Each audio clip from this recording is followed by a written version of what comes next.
Is called to order. At this time, we invite you to join in our opening ceremony. Board Member Klepper will lead us in the invocation, and Kelly Violet will lead us in the Pledge of Allegiance to both flags. Stand. Okay, dear Lord, we come before you today seeking your divine wisdom. Life presents us with many decisions, and we do not want to lean on our own understanding. Guide our thoughts, words, and actions so that we may choose what aligns with your perfect will. Let your spirit of truth lead us and grant us clarity in the choices we make. Amen. Amen. Amen. Thank you. Pledge the American flag. I pledge allegiance To the flag of the United States of America and to the republic for which it stands, one nation under God, indivisible, with liberty and justice for all. Now the Texas pledge. Honor the Texas flag. I pledge allegiance to thee, Texas, one state, under God, one and indivisible. Thank you.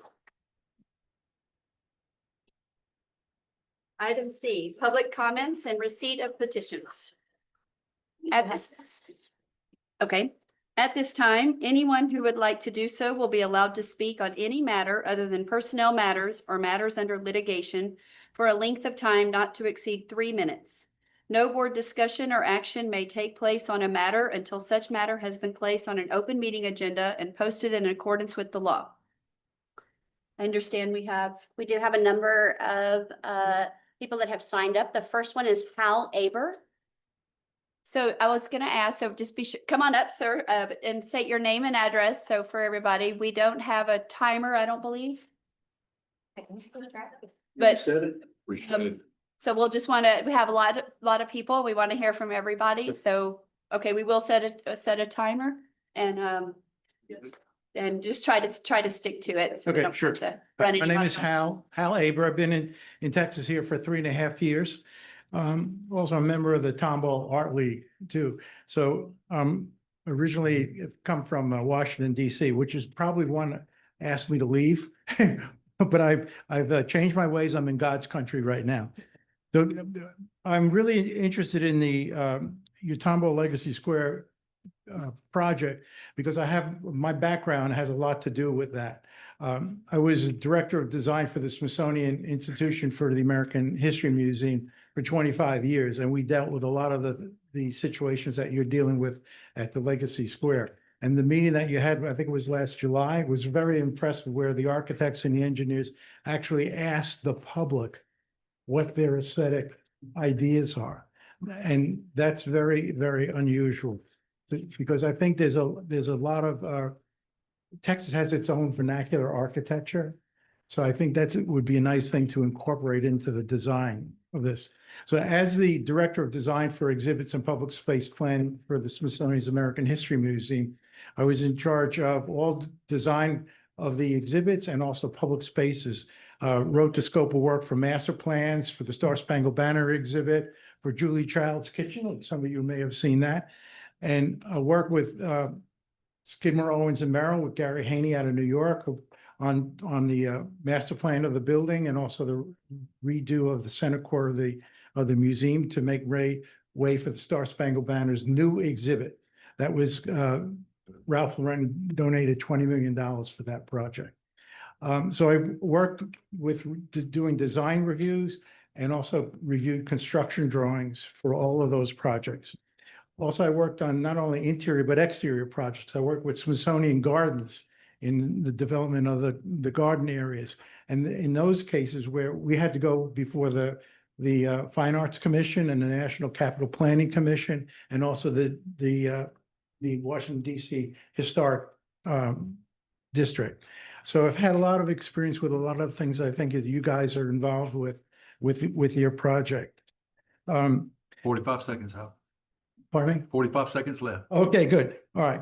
So I'm interested in this project, and if you see a place where I could be helpful, I would enjoy being part of your team. I'm retired now, so I spend most of my time in my art studio.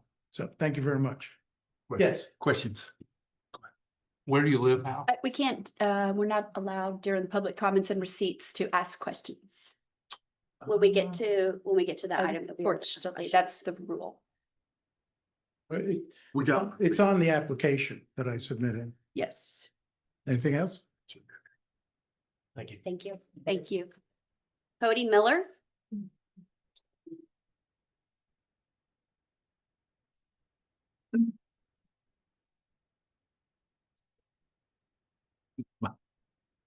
Good evening. My name is Cody Miller. I live at 13311 Pine Lake Bend in Woodleaf Reserve here in Tomball. I'm asking for your consideration for me to be on the Tomball Legacy Square Advisory Committee. My wife and I, obviously with living in Woodleaf Reserve, are new to Tomball. We moved to our house about 6 months ago with our 2 small children. We're new to Tomball, but we're not new to the area. We both graduated from Cy-Fair ISD schools and went against Tomball in athletics when we were in high school. My professional career has included doing community engagement projects for Harris County, including Harris County Flood Control District, Harris County Toll Road Authority, on major infrastructure projects, as well as the Texas Department of Transportation.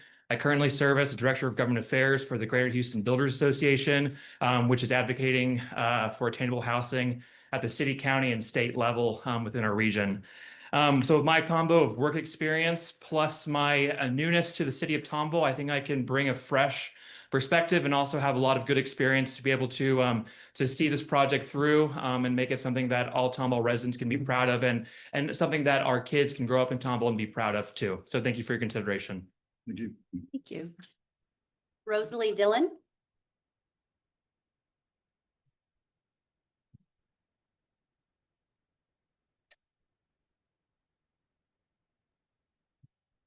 My name is Rosalie Dillon. I live at 14166 Turner Vine here in Tomball. I have lived in Tomball proper for 33 years and outside the city limits for 2.5 years prior.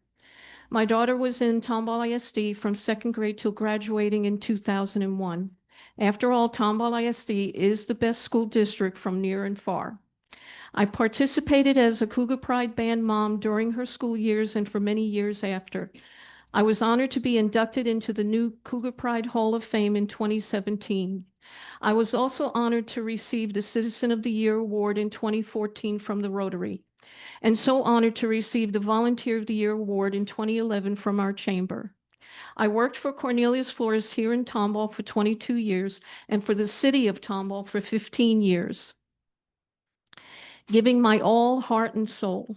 I share this with you to show you how much I love Tomball so very much. Sharing my time and life in so many ways and being a part of our very special city town. I would like to continue doing so and being a part of the Tomball Legacy Square Advisory Committee. Tomball First Baptist Church has been a landmark for so many years. The sanctuary is beautiful. We want to keep its integrity and honor intact while turning it into a special place where Tomball residents and guests can enjoy the new beginnings. Thank you. Thank you. Hey, Glasscock.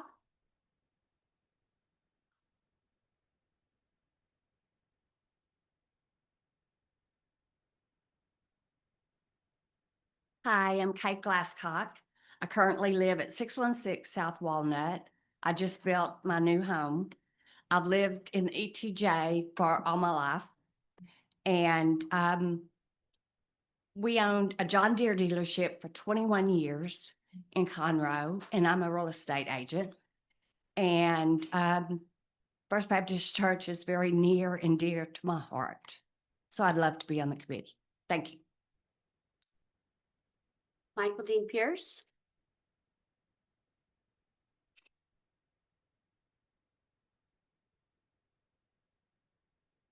Hello, my name is Michael Dean Pierce. I live at 13607 Arcot Bend in Tomball, Texas. And first of all, I can already tell you have a great qualified group of people that are applying for these positions. And honestly, I think we're so lucky to have so many so far, and it's probably going to get better and better as we go. So what a fortunate community that we live in.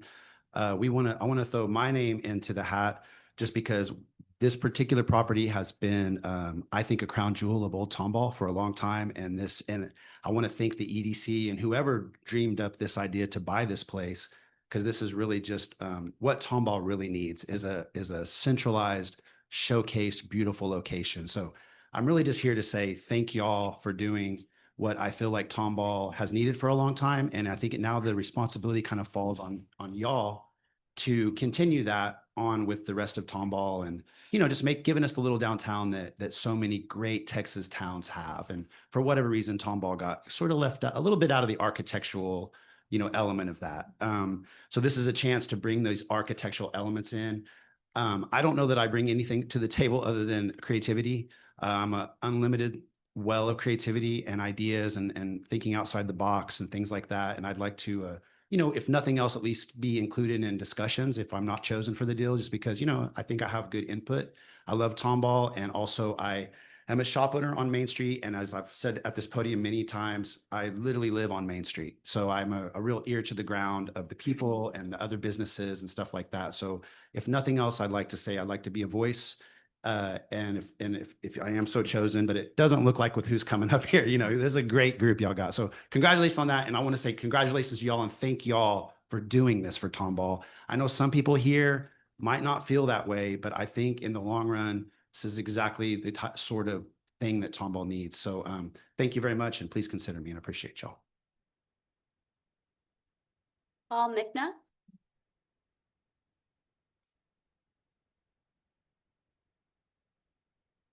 Good afternoon. My name is Paul McNeil.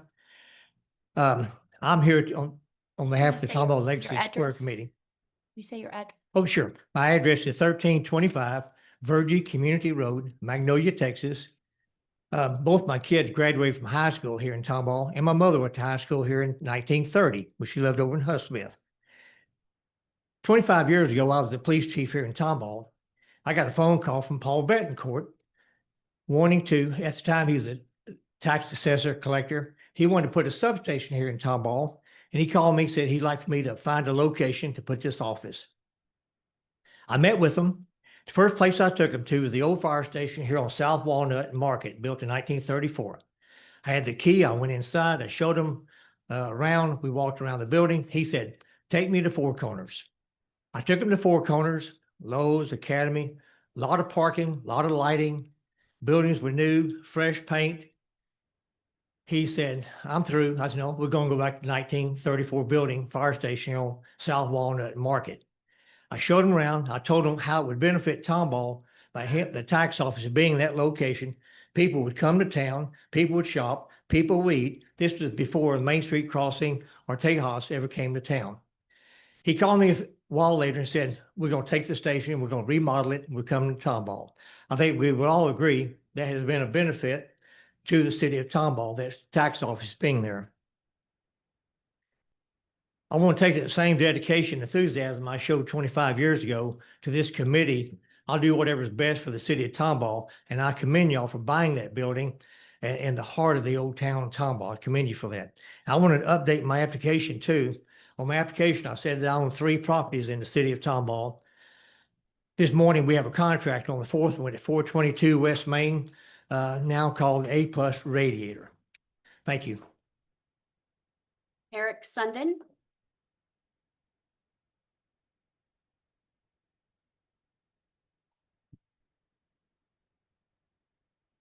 Hi, I'm Eric Sundin. Don't hold it against me. I live in Houston. Address is 15303 Parkville Drive, Houston, Texas. I've been an artist all my life. I think I got trumped with the Smithsonian, but I was director and artist at Da Vinci Gallery on Main Street for 5 years. And checked my numbers. I've got 183 paintings that I've done. 139 of those sold. So anyway, I started off with my graphics art career at a company called Map Search Services in 1981. I left there after a year to go to Exxon and become a graphic artist at Exxon, later becoming a visualization specialist, and then moving on to Halliburton as a visualization specialist. We did a lot of audio, visual, a lot of conference rooms. I'm interested in being a part of it. I don't know how much I can add, but being curator and director at Da Vinci Gallery kind of lends a little bit of that artistic value, how we set up a gallery, workshops, studios, and all of those things to be considered. Also paint and sip artists. So I did hundreds of those paint and sip parties. So that would be a great place to have those kind of events where guests come in and they paint, and I would be the instructor for that. So thank you very much. Thank you. Laurel Hall?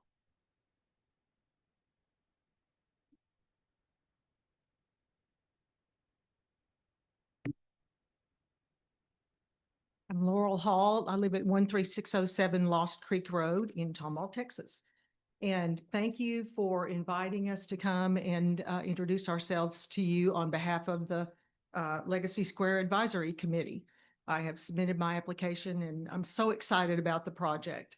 I've been here in Tomball since 1967, moved with my family, my parents and older sister and brother. So I've been here nearly my entire life with the exception of college and early marriage when we lived in Houston. Married to Stephen Hall, came to support me. And we moved back, well, let's see, I graduated from North Texas State University with a Bachelor of Fine Arts. Worked for an interior design firm in Houston for several years right after college. And then we moved back to Tomball in 1984. And I worked for a small retail design shop in Tomball called the Corner Collection. Some of you might remember that little shop, or some of you might not have even been born yet. I'm not sure. But we have a long history here, lot of years, a lot of great experiences. Love Tomball. Stephen's family have been business owners and in the community since the 1920s. So we have a lot of family heritage here. And I really appreciate the fact that the EDC is appreciating the heritage of the Baptist Church properties and the structures, and keeping those main buildings intact in this project. I think that's a very honored thing that you're considering, with the addition of a professional architectural firm and community input to fine tune those buildings and bring them up to speed to be a cultural arts center is just going to be a great benefit to the city, I think. In the past 5 years, I have had the opportunity to take kind of not free, but art lessons, which I've never done in my life, just, for fun. So I've done that. I've been painting in watercolor and am an active member of Tomball Art League. Our daughters are grown and the last of our parents are gone. My 98-year-old mom passed away in July. So I've been given the gift of time and would love to share some of my time if you would consider me to be on the advisory committee. I'd love to serve. Thank you. Thank you. Jim Moorfield?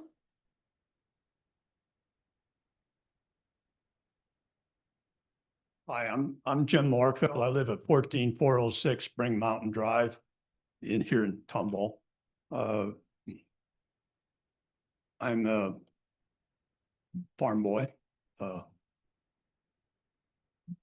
trained in the tool and die business as a youth,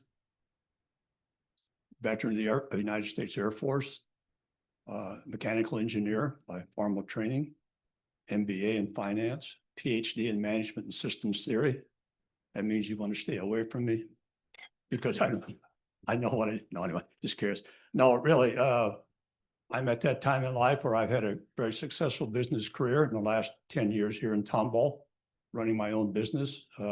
And it's time for me to move on and take a role in some social activities, or political activities, business activities, community activities is probably the proper word. And I think this might be a good opportunity to engage some of my skills and talents and energy to make a contribution on my part. I know a few of the people here in Tomball. We are friendly to each other, can I say that? And so anyway, I don't have much to say. I'm an engineer. We're short on words, but we like to build things. And so anyway, I wish you guys well. Thank you. Thank you. Thank you. Jennifer Moorhead?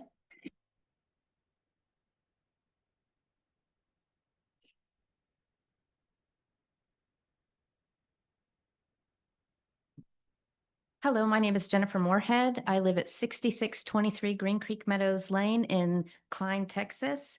I have been here in Texas since 1993, just down the street. My daughter actually lives here in Tomball now, and I just remember always driving down Main Street and always doing all the festivals you guys had going on. So Tomball's been very near and dear to our hearts growing up here in the Spring Tomball area. I am the vice president of Symphony North of Houston. Obviously, this definitely piqued our interest to have a fine arts venue coming in this way. We are currently performing at Salem Lutheran Church here in Tomball. And Tomball's been very kind to our orchestra. We moved there in 2021, and since then we have doubled our size of both audience and our orchestra. And so when we had heard about this, the whole orchestra was very excited to hear about a venue like this coming here in this area. For myself, I have been with Symphony North for the last 10 years as librarian, and I've been as vice president for the last 4 years. I currently also teach private violin lessons and am a string clinician for Klein ISD. Before that, I was raising my kids, taking them places like the museum here and the old McDonald farm and the oil ranch down the way and all that before I moved here as a mortgage loan underwriter. I really just would love to serve on the committee. Our orchestra has been here for 50 years. We have moved a couple times in my tenure or actually just once. We're about to move again. So, but it's, we've been in this area for the last several years. We've been here for 50 years. And so we're celebrating our 50-year anniversary. I think that I would bring a unique experience of having been in an orchestra, both from a playing level and also from an administrative level of what goes on, not just at rehearsals, not just on the stage, but what goes on behind the scenes, the type of facilities and the things that would be helpful to groups like this to perform in a place like this. I would love for you to consider my application and look forward to seeing what you guys are going to do with this. Thank you. Thank you. Esther Mera. Hello, my name is Esther Mera and I live 515 Kame Street here in Tomball. And I'm from Spain, but we moved here 7 years ago here to Tomball. I've spent most of my life in the US. We fell in love with Tomball 7 years ago. We used to live in Houston and we just found this little town and we thought this is a place where people love this town. We saw this sign in the streets and construction. We started meeting people and we just felt that this was a community that was very special. So we moved here and I was incredibly excited when I heard about the Legacy project, the Legacy Square project. For the past 7 years, I've been involved with the community, mostly taking care of strays, and I associated myself with Operation Pets Alive and the AAR, Abandoned Animal Rescue, and we have, there was a great need to help these animals. We helped so many rescues here in Tomball, hundreds. However, that is not my background at all. I have a background in the arts and education and in culture. I have a BA in communications and an MFA in arts from the California Institute of the Arts. And my experience, I have a lot of experience with transformative projects. I was the video producer for the Griffith Observatory while the transformation was being designed, and I was part of the think tank that designed the transformation. It was a multi-million-dollar project that included an extensive architectural expansion and a redesigning of the exhibits, and also a rethinking of all the programming, the cultural programming. I was also part of a very similar project that is taking place here in Tomball right now in a small city, in a small, beautiful town in the Mediterranean coast called Altea. And I was coordinating at the time representatives from the cultural department, the Department of Urbanism, the university, architects, artists and also just community members to redesign public spaces, public art and venues, and even an ecological program that would elevate the city and revitalize the area and attract development, the right visitors and things like that. And it was very successful as well. So I was very, very excited by the Legacy Square project. And if I can contribute in any way to make it a great success, I would be so happy to be part of it and participate in the advisory committee. Thank you. All right, thank you. John Reed. Hello, I'm John Reed. I'm also of 515 Kane Street here in Tomball. And I'm her husband. But and as my wife said, we came here about 7 years ago. We were captured by Tomball. There's a very authentic thing about Tomball. We just love it. It's one of the few places where that actually has a community.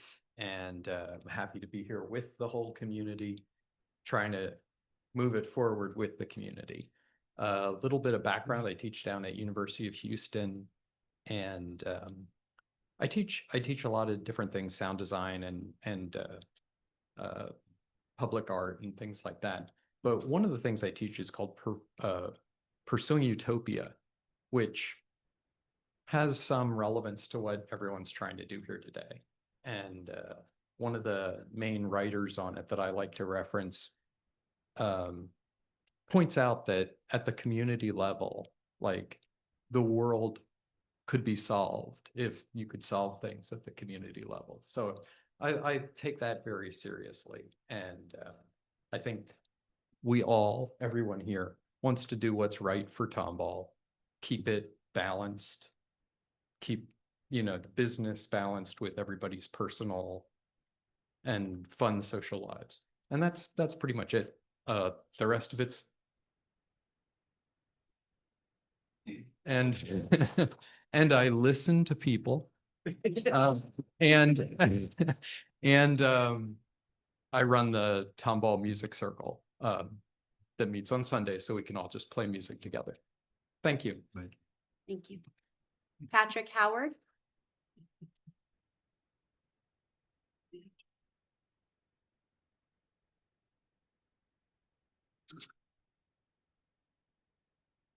Hi, my name is Patrick Howard. I'm at 13602 Country Pine Court, right over here by Tomball High School.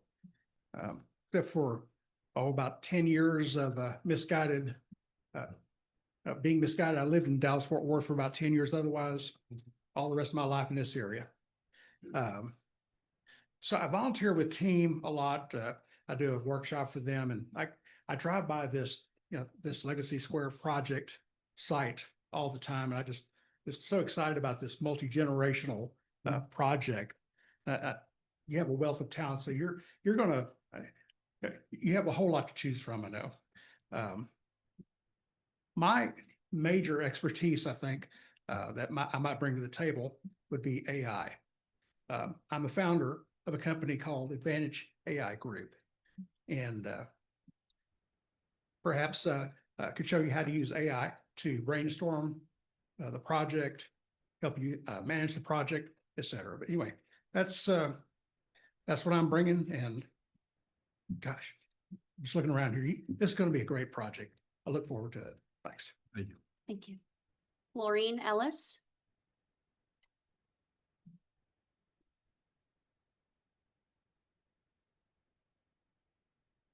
Hello, my name is Florine Ellis. I live at 415 Baker Drive here in Tomball. I first started coming to Tomball in 2012 when my daughter and her husband settled here after college. And I got to see the town change from then to now. I got here as soon as I could. I moved here a little over 4 years ago. And I just love being here. This is a great community. I moved here from another small town that ended up turning into a bigger part of Austin, and got to see a lot of growing pains, that Round Rock went through. And I was in business there for over 25 years. I'm a CPA, still a CPA, but kind of on the retired, more GG side of things now and enjoying that for sure. I want to be a part of the community I live in. I do that right now by being part of some other nonprofits in the area. Serve on the board of Tidy Up Tomball. Also, I'm a part of the advisory committee for Families Feeding Families here in town, and have worked with the museum in the past. And then in Round Rock, before I moved here, I served on various nonprofits over the years there as well. Part of my professional background, I worked with a lot of nonprofits, providing services in addition to volunteering for some as well. I think I could bring a perspective of seeing what a town has gone through before in growth and what things you may want road hazards to look for, so to speak, potentially. But just would love to be a part of the synergy that y'all are creating. Thank you. Thank you. Sarah Skinner.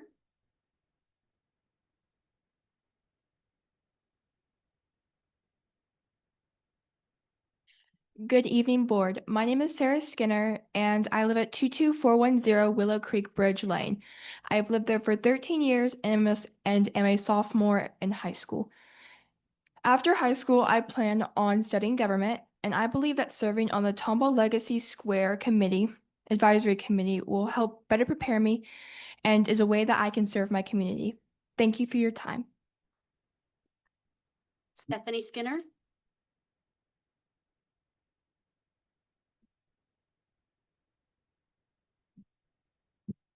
Hello, my name is Stephanie Skinner, and I too live at 22410 Willow Creek Bridge Lane, and we moved there in 2013. I have been in public education since 1998, most recently serving in human resources as a risk manager, managing all lines of insurance.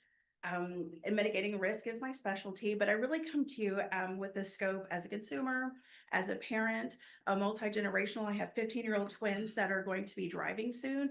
And the idea of them spending their tax dollars and their time within our local community just really excites me. I don't want them to have to drive to Houston to hear the arts or to the Woodlands. I also have parents that live 8 doors down. So they're kind of limiting the drive time that they have. And so this allows them the freedom to enjoy the arts and green space and multicultural entertainment with their grandchildren and I. So that's really the scope and the heart that I'll have.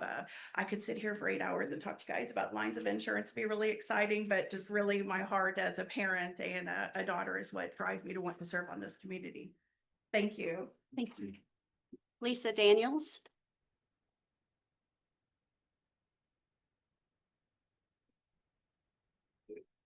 Hi, my name is Lisa Daniels. I live at 403 Epps Street, right here in downtown Tomball. I moved here 16 years ago, bought my home, fell in love with the town, fell in love with the people, and over the years have just grown to be part of this beautiful community. The Legacy Project, obviously, I'm very interested in because I live very close to it as well. And there's been a lot of different conversations about it. And I'd like to commend you for really reaching out to get the most diverse group of people. And this room is full of talent. I think what I could bring to the project might be a little bit different. My whole life I've spent in sales and marketing, and I've worked on 2 projects, one in construction and one from a grounds up perspective where I branded the imaging of the company. Everything from social media to online marketing to billboards to everything, just branding that image. So I feel like I have something from that perspective I could bring to the table. But also in this diverse group that you're looking to create, I would really like to see, 1 or 2 people that are just, I don't say just because they're very important people, but community members that live within the community and live close into the project that can give input too on what their neighbors are saying, what the community is saying, because it's great to be 1 or 2 miles away, but when you're 1 or 2 blocks away or 20 feet away, there's other considerations as well. So it's nice to be inclusive of all those ideas and thoughts. Thank you. Thanks for your time. Thank you. Amanda Kelly?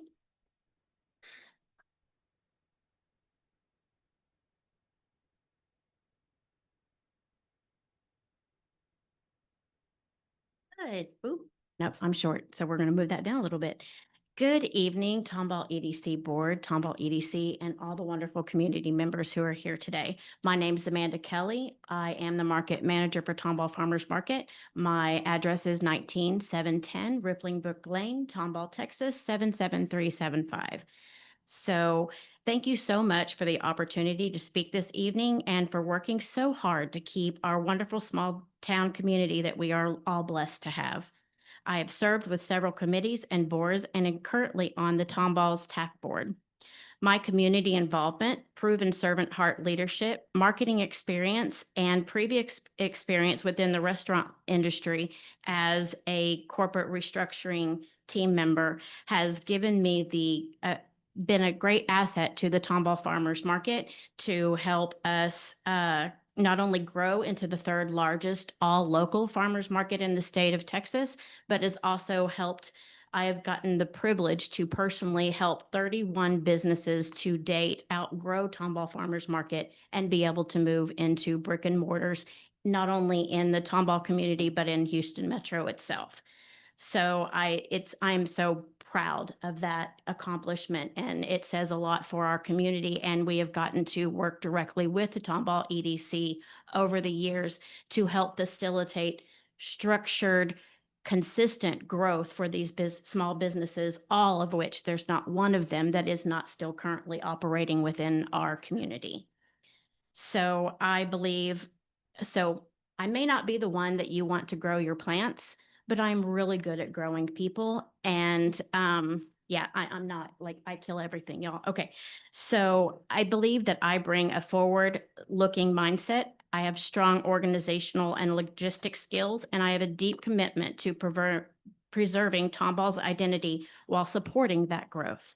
I also believe that Tomball has an incredibly unique opportunity to lead Northwest Houston by providing a venue that we don't have anywhere else on this side of town, to bring the arts, to bring music, to be able to bring comedy, and to provide spaces for people to get together and to continue to grow this wonderful community that we live in. And I just absolutely thank you very much for the opportunity to speak today. Thank you. Thank you. Colleen Pye?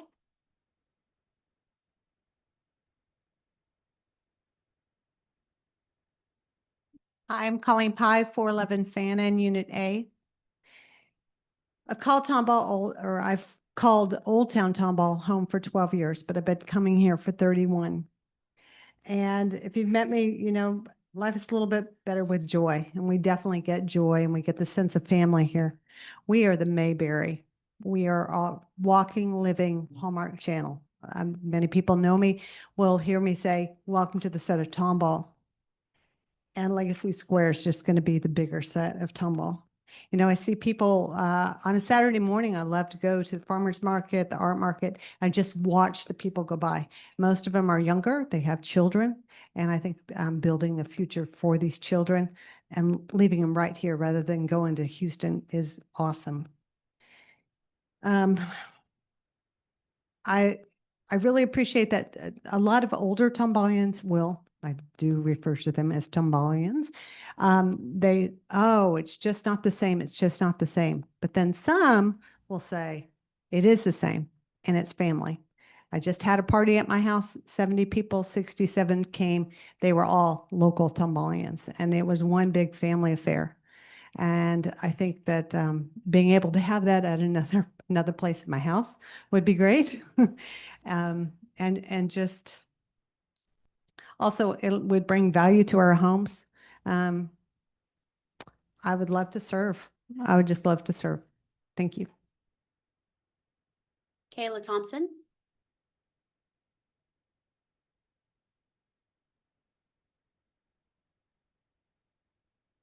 Good afternoon. My name is Kayla Thompson. I live at 418 Cherry Springs Lane, and I am a sophomore at Tomball High School.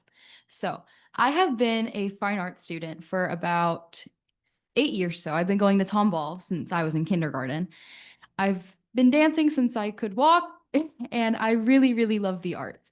And I'm here so I can bring a voice to the Tomball ISD Fine Arts students because they would actively visit this place. And community is very important here. I've noticed that at Tomball, and like these pictures are evidence of that. And I think the arts really bring people together. And with a venue such as this could really promote the community that's already exists with like homecoming parade and, German Fest, stuff like that. Fine arts students will support the arts. The Houston Repertoire Ballet rents out Tomball High School's auditorium pretty much every year to do the Nutcracker. They could support this beautiful venue instead of using the auditorium. Good afternoon. Thank you. Jean Reyes.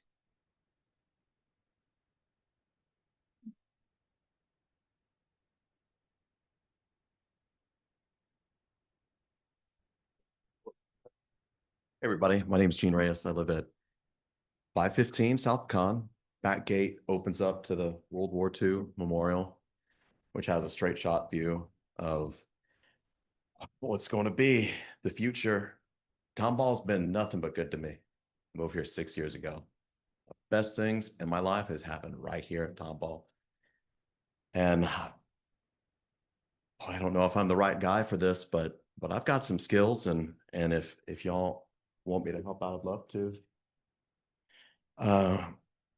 Moved back here, grew up in Texas, moved back here from Washington State of all places. I don't want that to kill my chances. But across the water from Seattle is a city called Poulsbo. It's about 10,000 people, and it's where people from Seattle go to escape, to just unwind, kind of like Tomball. When we needed to get out of there, this was just coming straight back to Texas, and there was no other place on the map. And man, that was the right decision. My time up there, I helped committees there. It's just a small, tiny little piece, but put together commercials that got aired to bring people in. Reworked several things to get cruise ships to come in and time it with different events and add things that should have been there already. Girls' night, this and that, to stir stuff up. Ultimately, it wanted to be a community, but that's what Tomball has that Poulsbo did not. And so anyway, I like the idea of butcher, baker, candlestick maker, and the community supports itself, and then grab outside dollars as well. So it's self-supportive, but then has outside input as well. It's just great. I have 5 pieces of commercial property on Houston Street.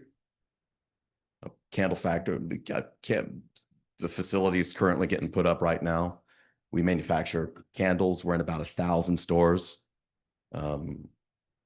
distributed nationwide. So we know distribution, inventory control, and all that. And anyway, I'm happy to be here. Thanks, guys. Thank you, Dave. Javier Ramirez.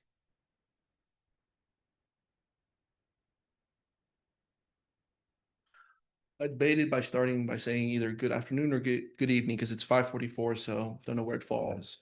But my name is Javier Ramirez. I currently live at 18302 Cecil Oak Drive, Oakwood subdivision, just by Rose Hill and 2920.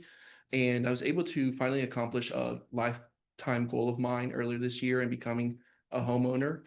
And I was very happy to finally move into my home in May of this year and call Tomball home. I actually moved from Bryan College Station earlier this year, and I was living there for the past 4 years because work took me there. I actually did the opposite of what everyone does here. I attended the University of Houston, graduated with a degree in finance, and I'm currently working in the commercial real estate industry. I am currently a senior financial industry for a commercial real estate firm based out of Bryan. I've been with the firm for a little over 4.5 years and moved back earlier this year. But my experience has led me to work alongside developers, engineers, mud districts, CADs, and also worked with other commercial real estate professionals where I became more familiar with not only development processes, but also the impact of real estate in the local community. And reason why I want to become involved with the committee, it's due to what I saw in Bryan College Station in the past 4.5 years I lived there. It's a very small town that I was, I've been a Cougar and coming into what I call enemy territory. Now that's changed after 4.5 years. Hopefully no Aggies kill me. But I did get to see a lot of revitalization and opportunity within the city that both governments were able to capitalize. And working alongside brokers next to my office, I was able to really be at the forefront of what was the business coming into the community, getting to see projects being revitalized and really where the money was going. So getting involved, especially now being involved, living in Tomball, I really want to take the opportunity to just get to know the town more, because ever since I moved here, whether it's walking to downtown Tomball, going to the parks, everyone's been nice. And I really like that little hometown feeling. Being a Houstonian all my life, it's something that I always craved for, but never was able to get until I moved here really into Tomball. And it's something that has been something I saw very unique with Bryan College Station. So I don't plan going anytime soon. I really want to express my interest here, not only given my experience, but I do want to give back to the community after everyone's been so nice. But I do definitely plan on being here a long-term resident, and I don't plan going anywhere anytime soon. Ever since I left Bryan College Station and moved back to Houston, everyone's been nice to me. Thank you for your time. Thank you. Lisa Morales.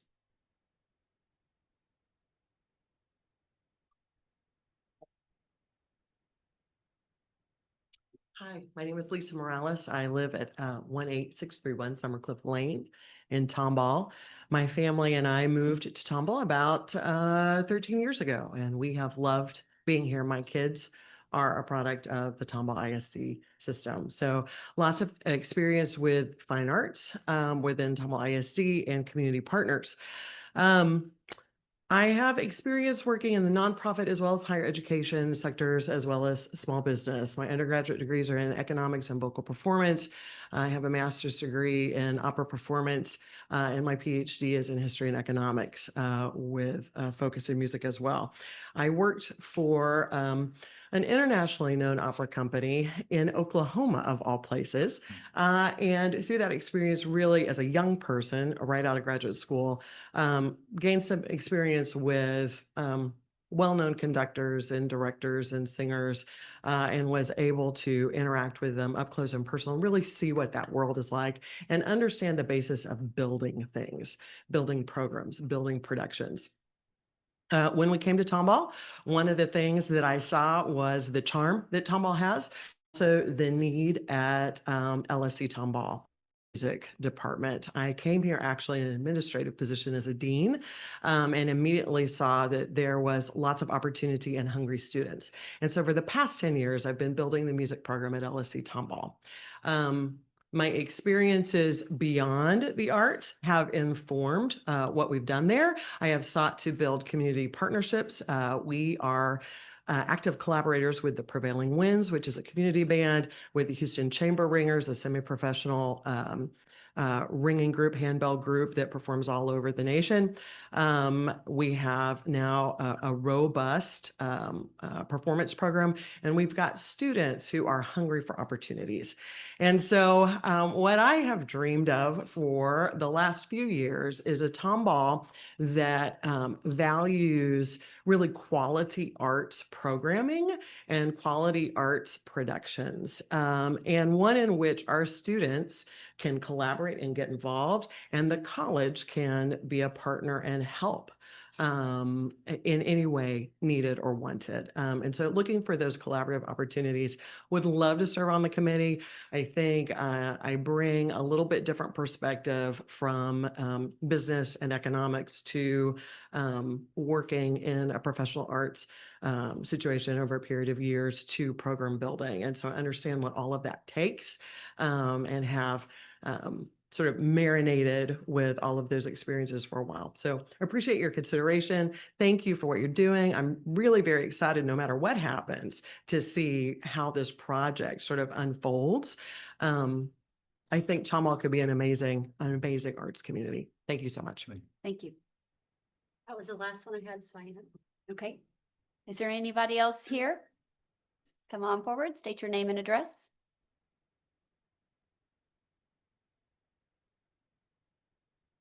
Hello, my name's Scott Moore Jr. I live at 404 South Pine Street. I commend you on this acquisition of this property. I ride my bicycle by it almost every day on my way to the two businesses I operate here in Old Town as well. Tejas Chocolate and Barbecue, we just passed our 10-year anniversary.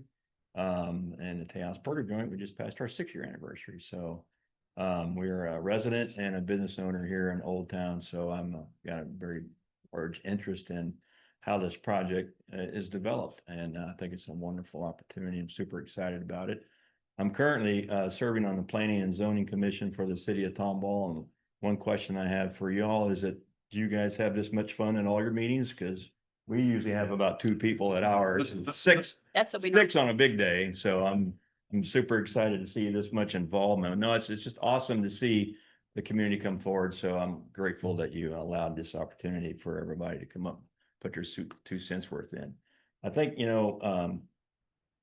a restaurant, we are in the culinary arts, but we're also running a business. And so I think I offer a unique perspective from both a resident and a business owner and somebody in the arts area of the world. So I talk to a lot of people. I'm a busy restaurant, a lot of people. And so I'm used to dealing with a very diversified set of opinions on how things should be run in the world. I've also learned how to grow a very thick pair of skin. And this project's complex and it's very important to our city. It's a beautiful property and it's just from this day forward is a big deal.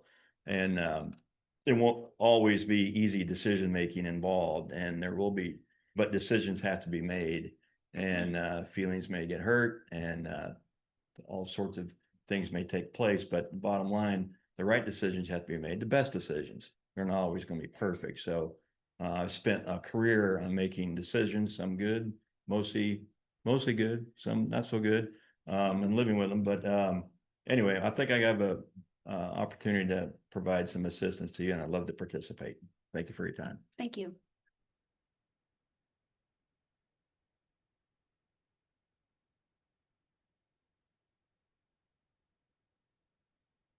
This is the same committee I applied for, right? Okay, I just I kept going, man, this is taking forever. And then it was like, we're done. My name is Matt Davis. My business address is 111 West Main Street. I also live on Oconee Drive in Tomball, Texas, but not inside the city limits. I'm here applying to be a part of the committee. I'm the Chief Operating Officer at Main Street Crossing here in Tomball, Texas, where we present over 300 concerts a year, in addition to some other community events. We've also since, over the course of our lifespan there, we're starting to promote much larger events offsite, buy and promote at other big theaters. We're pushing forward maybe on our 7th or 8th show at the Stafford Center, which is an 1,150 seat performing arts center down, Stafford, Texas is right between Sugar Land and Houston, right there off of 59. So we're doing more shows there. We've been presenting some shows at the Centrum over at Cypress Wood and Stubner. And it was also cool to see Lisa Morales's face. We've started to have some conversations with doing some stuff at the Lone Star Performing Arts Center there at Tomball College here at this campus. So we have a tremendous amount of experience in the concert business.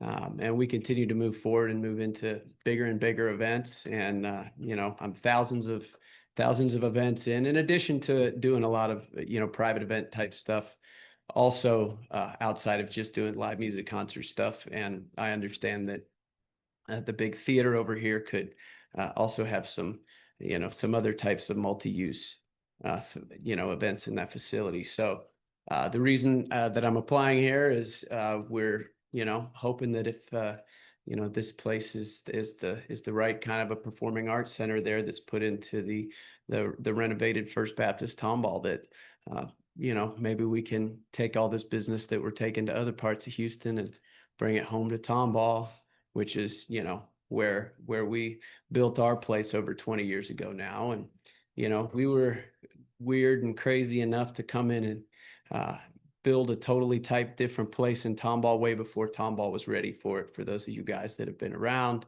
you know what that part of town looked like when we poured that foundation and built a 40-foot tall building. All the stuff around us wasn't there yet. So this could be cool to be a part of a project here in Tomball that I think Tomball is ready for this time. And I think we could have a lot of expertise, you know, with my organization if, you know, being involved and helping make some decisions there. So thank you guys for considering me to be on the advisory committee. I appreciate you. Thank you. Thank you. Is there anybody else? Hi, my name is Angel Farrell. I live at 15414 Winter Haven Drive in Tomball, down at Louetta at the south side. I am a 5th grade teacher at North Point Intermediate, and I also sponsor a drama club at our school. And so my daughter was approached to apply, and I saw it and I thought that it would be something I would be interested in helping with as well, just to give an educator point of view. I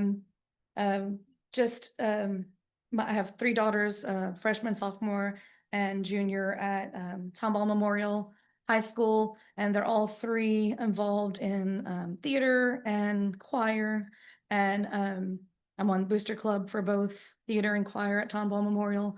So I feel like I have a lot of experience when it comes to the fine arts and what the needs are as far as the education community. And I know it's not an education center, but it will be used to educate our kids in the community. And so I think it would be a good asset for me to be able to bring that education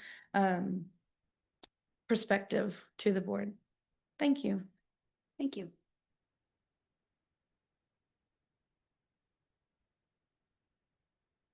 Hi, my name is Ella Farrell. I live at 15414 Winter Haven Drive, Tomball, Texas. And I was invited to join this committee by Carla Sandoval. And I'm involved in choir and theater at Tomball Memorial High School. And I think I would be a good part of this committee because I have a lot of experience with I'm involved in the shows and involved in a lot of the stuff that they do. And I think that I would bring a lot of ideas and be a good voice for the students involved in the fine arts. Thank you. Thank you.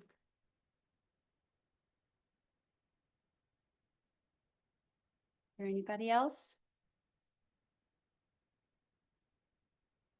All right. Back to that part. Oh, here. Lost my place. Okay. All right, so I'm now gonna, last chance, anybody else? Okay, I'm gonna now close the public comments. Item D, approval of the minutes for the 4 meetings listed there. Are there any changes that anyone would like to make to the minutes of the meetings that are listed there? Is there a motion that we approve the meetings of the minutes as presented? I'll offer the motion. Is there a second? Second. Any comments or questions? All right, we'll call for the vote. All those in favor, say aye. Aye. Any opposed? Okay, motion carries. All right, new business. Consideration and possible action to appoint members to Tomball Legacy Square Advisory Committee. Kelly. Before we begin the nomination process for the Tomball Legacy Square Advisory Committee, I'd like to briefly frame the purpose of the committee and recognize the applicants. This advisory committee was created to ensure our community has a strong voice in the redevelopment of the former First Baptist Church campus. This group will advise the TEDC board as well as city council on key aspects of design, land use, activation, and long-term operations so that Tomball Legacy Square reflects the values and the heritage and the vision for the future. The committee will include 12 holder members representing residents, business owners, civic and nonprofit leaders, subject matter experts, and 2 youth members, along with advisory members from the TEDC Board of Directors, as well as a representative from City Council. Our goal is a balanced representative group that can collaborate thoughtfully on this important project. In advance of tonight's meeting, the board committee is recommending that the TEDC board consider appointing 4 residents, 4 business owners, and 4 other stakeholder positions, including the student and youth positions. To provide both continuity and fresh perspective, stakeholder members will serve staggered 1- and 2-year terms with the opportunity to be considered for reappointment. Those terms will need to be defined in your appointments. I especially want to thank all of the community members that came here tonight and stepped forward. We are overwhelmed with joy to see the amount of response on this project. We received 49 applications for 12 positions. I think that's the most we've ever seen for any board. So thank you, thank you, thank you. It just shows that this project is so important to this community. Your engagement not only shows that you care, but it also shows that there is true value in bringing the community together. Even though we can only appoint 12 members, we truly value each one of you that applied, and we hope that you continue to be involved in this process. With that, I'm gonna leave the hard job to y'all. Yes, I want to echo a little bit more of for everybody who's still here of what Kelly said. Thank you very much. That this was just incredible. The response, 49 applications is just unbelievable. And obviously that then means this is a very, very, very hard decision. We all know what 12 into 49 means. I think we've also maybe discussed some alternates, so we'll get to that. But I do want to encourage everybody who took the time to fill out the application. That means that you care and that you're interested. Not everybody gets to be on the committee. I'm not even on the committee. I'm not on the subcommittee. I'm just up here with the words. So I'm pretty stepped back onto this too. Very interested, but trusting this whole group to make the best decisions. So I please encourage and ask that to stay involved. You've already devoted time, you've looked into it, you've researched it. We're going to have more town hall meetings, more community meetings. Come to the meetings and call and email board members. Call me, follow up on this as you think of things, even if you're not on the committee. So please don't be hurt because there is only 12. That we're going to do the best we can do, and with the numbers we have, and please stay involved. All right, so Kelly kind of outlined. So we've suggested kind of and I think that's how we should kind of do it to keep it a little organized, is maybe do it in buckets of residents and then businesses and other, just because otherwise it's just maybe too overwhelming. But that I'll let how y'all kind of want to do the motions, I guess. Keeping in mind that when we're finished, we need 2 youths on the committee, and that as you are making motions to nominate people, we need you to please specify if you're recommending a 1-year term or a 2-year term, but with absolute possibility for reappointment to be considered. And I think I discussed with Kelly that maybe the students should be 1 year just in case they graduate or move, or because they're, life changes very often when you're that age. Just an idea. So maybe we start with residents, the resident bucket. We've got a consensus on this thing. Can we have a 5-minute break real quick? We're going to have a 5-minute break. Can we have a 5-minute break? Sorry, I have to go to the bathroom. Okay, 5-minute break. It is 6:05. You made it easy on me. We are going to reconvene at 6:10. Thank you, everybody. I feel like we're such a brag. No problem. No pain. Well, you did. I thought I was someone. Sure. It is. It's a great problem to have. Yeah. Bye-bye. Yeah. I'm going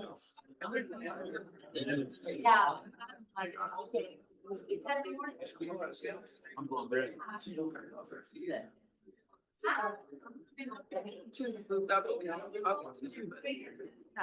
I'm agreeing with you.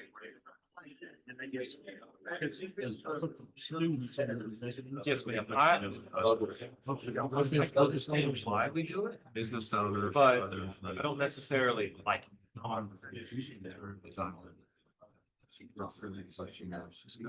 Well, I have for me. Yes,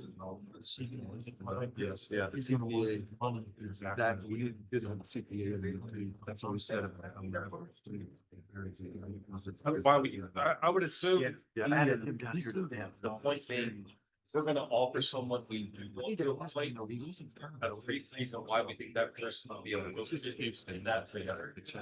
And then that's just, we don't have to talk again. It's open 1960. Yes, ma'am. I understand. You know, I don't. Yeah. So why don't you tell them? Yeah, all right. I used to work for Starbucks. I feel like, okay. I didn't even find that. It's one more. I'm not gonna look bad about it. Yeah, we couldn't call. We not, they can come up. I mean, also, I was thinking people were here. I either agree or disagree. That's needs and I'm not very. Yeah. I don't think those. They're not even, then there's people like. These are for business, so. And so the point being, every. Yeah, it's based on their resume, their application, their. Yeah. He's got loaded, it's loaded.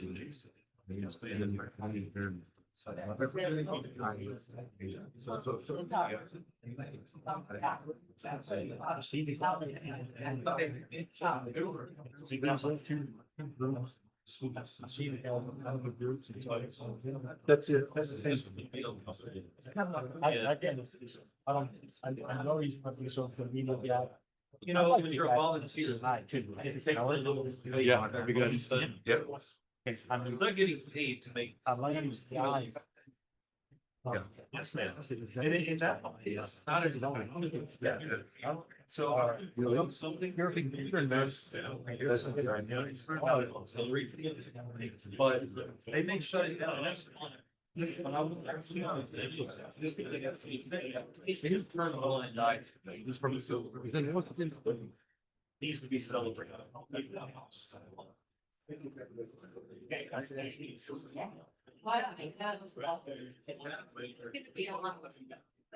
For sure. I can.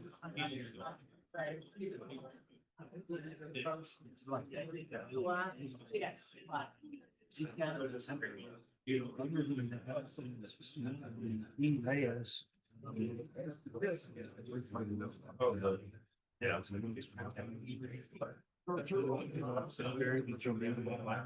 A little bit. This guy makes plans.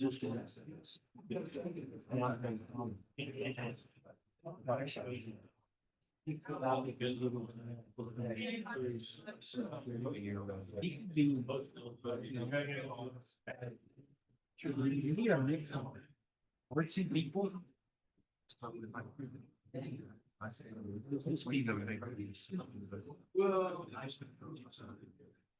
Well, that's why.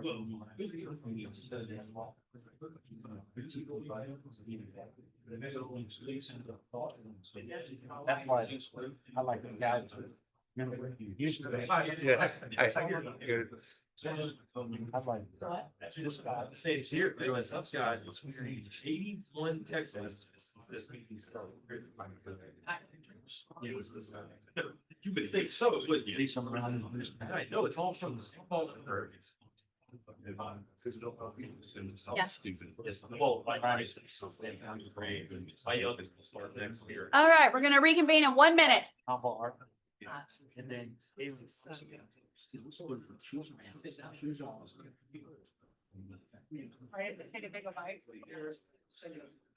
You're not talking.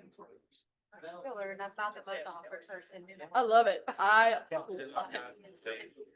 You were going to be my people. Oh, no, I knew you were going to second guess yourself.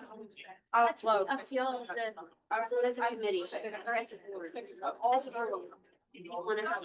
I absolutely love it. My people. I love it. I just love your guts. I say it shouldn't be bad. Advisory, so they're not. I love it. I'm pleased I say. That was just. I think the board just needs to make that decision collectively. We are good. Yes. We're thinking, take it to us. Thank you for the popcorn. We ready?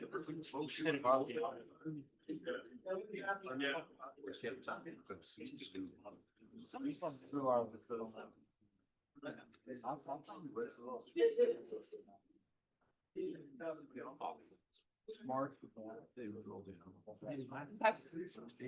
For y'all. You just took a suggestion. It's okay with that. Okay. I know. Okay, are we ready?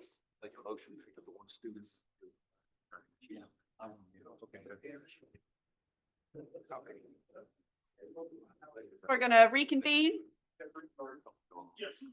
That was a good call on the break. We all needed that. Okay. We are back to item 5. We have a motion. I'm not sure how we want to move this forward. In order to really start talking, we need a motion. I would like to make this housekeeping kind of, I'd like to make a motion that we had that we're going to have 2 students. I would like to make a motion that we drop that to 1 student. And my reason behind that is we have got a phenomenal turnout of talent that's sitting out there. And personally, I would rather have a business owner or a resident that's got a vested interest in this to take that committee spot. That's my motion, to reduce 2 students down to 1 on our committee. Okay, we have a first and a second. So discussion on changing it from 2 students to 1 student. Let me just go one step higher. Could we increase the number of people on this as opposed to just, that we're gonna select? Is it too late in the ballgame to do that? Because we've got such a huge demand, more than 12. Right, and that's that was certainly, as I was poring over these names over the weekend, trying to some way figure out how to narrow it down, I kept thinking, Tomball has such incredible talent. Like, how in the world, like, and you can't stifle all of this. But you have to remember also, we've got 3 members. Right. From the board. Right. We've got a city council. So now we've got 16 people. So 16 people. When So does it become unmanageable? I'm concerned about decision-making with 16 people. Yeah. I'm with you though.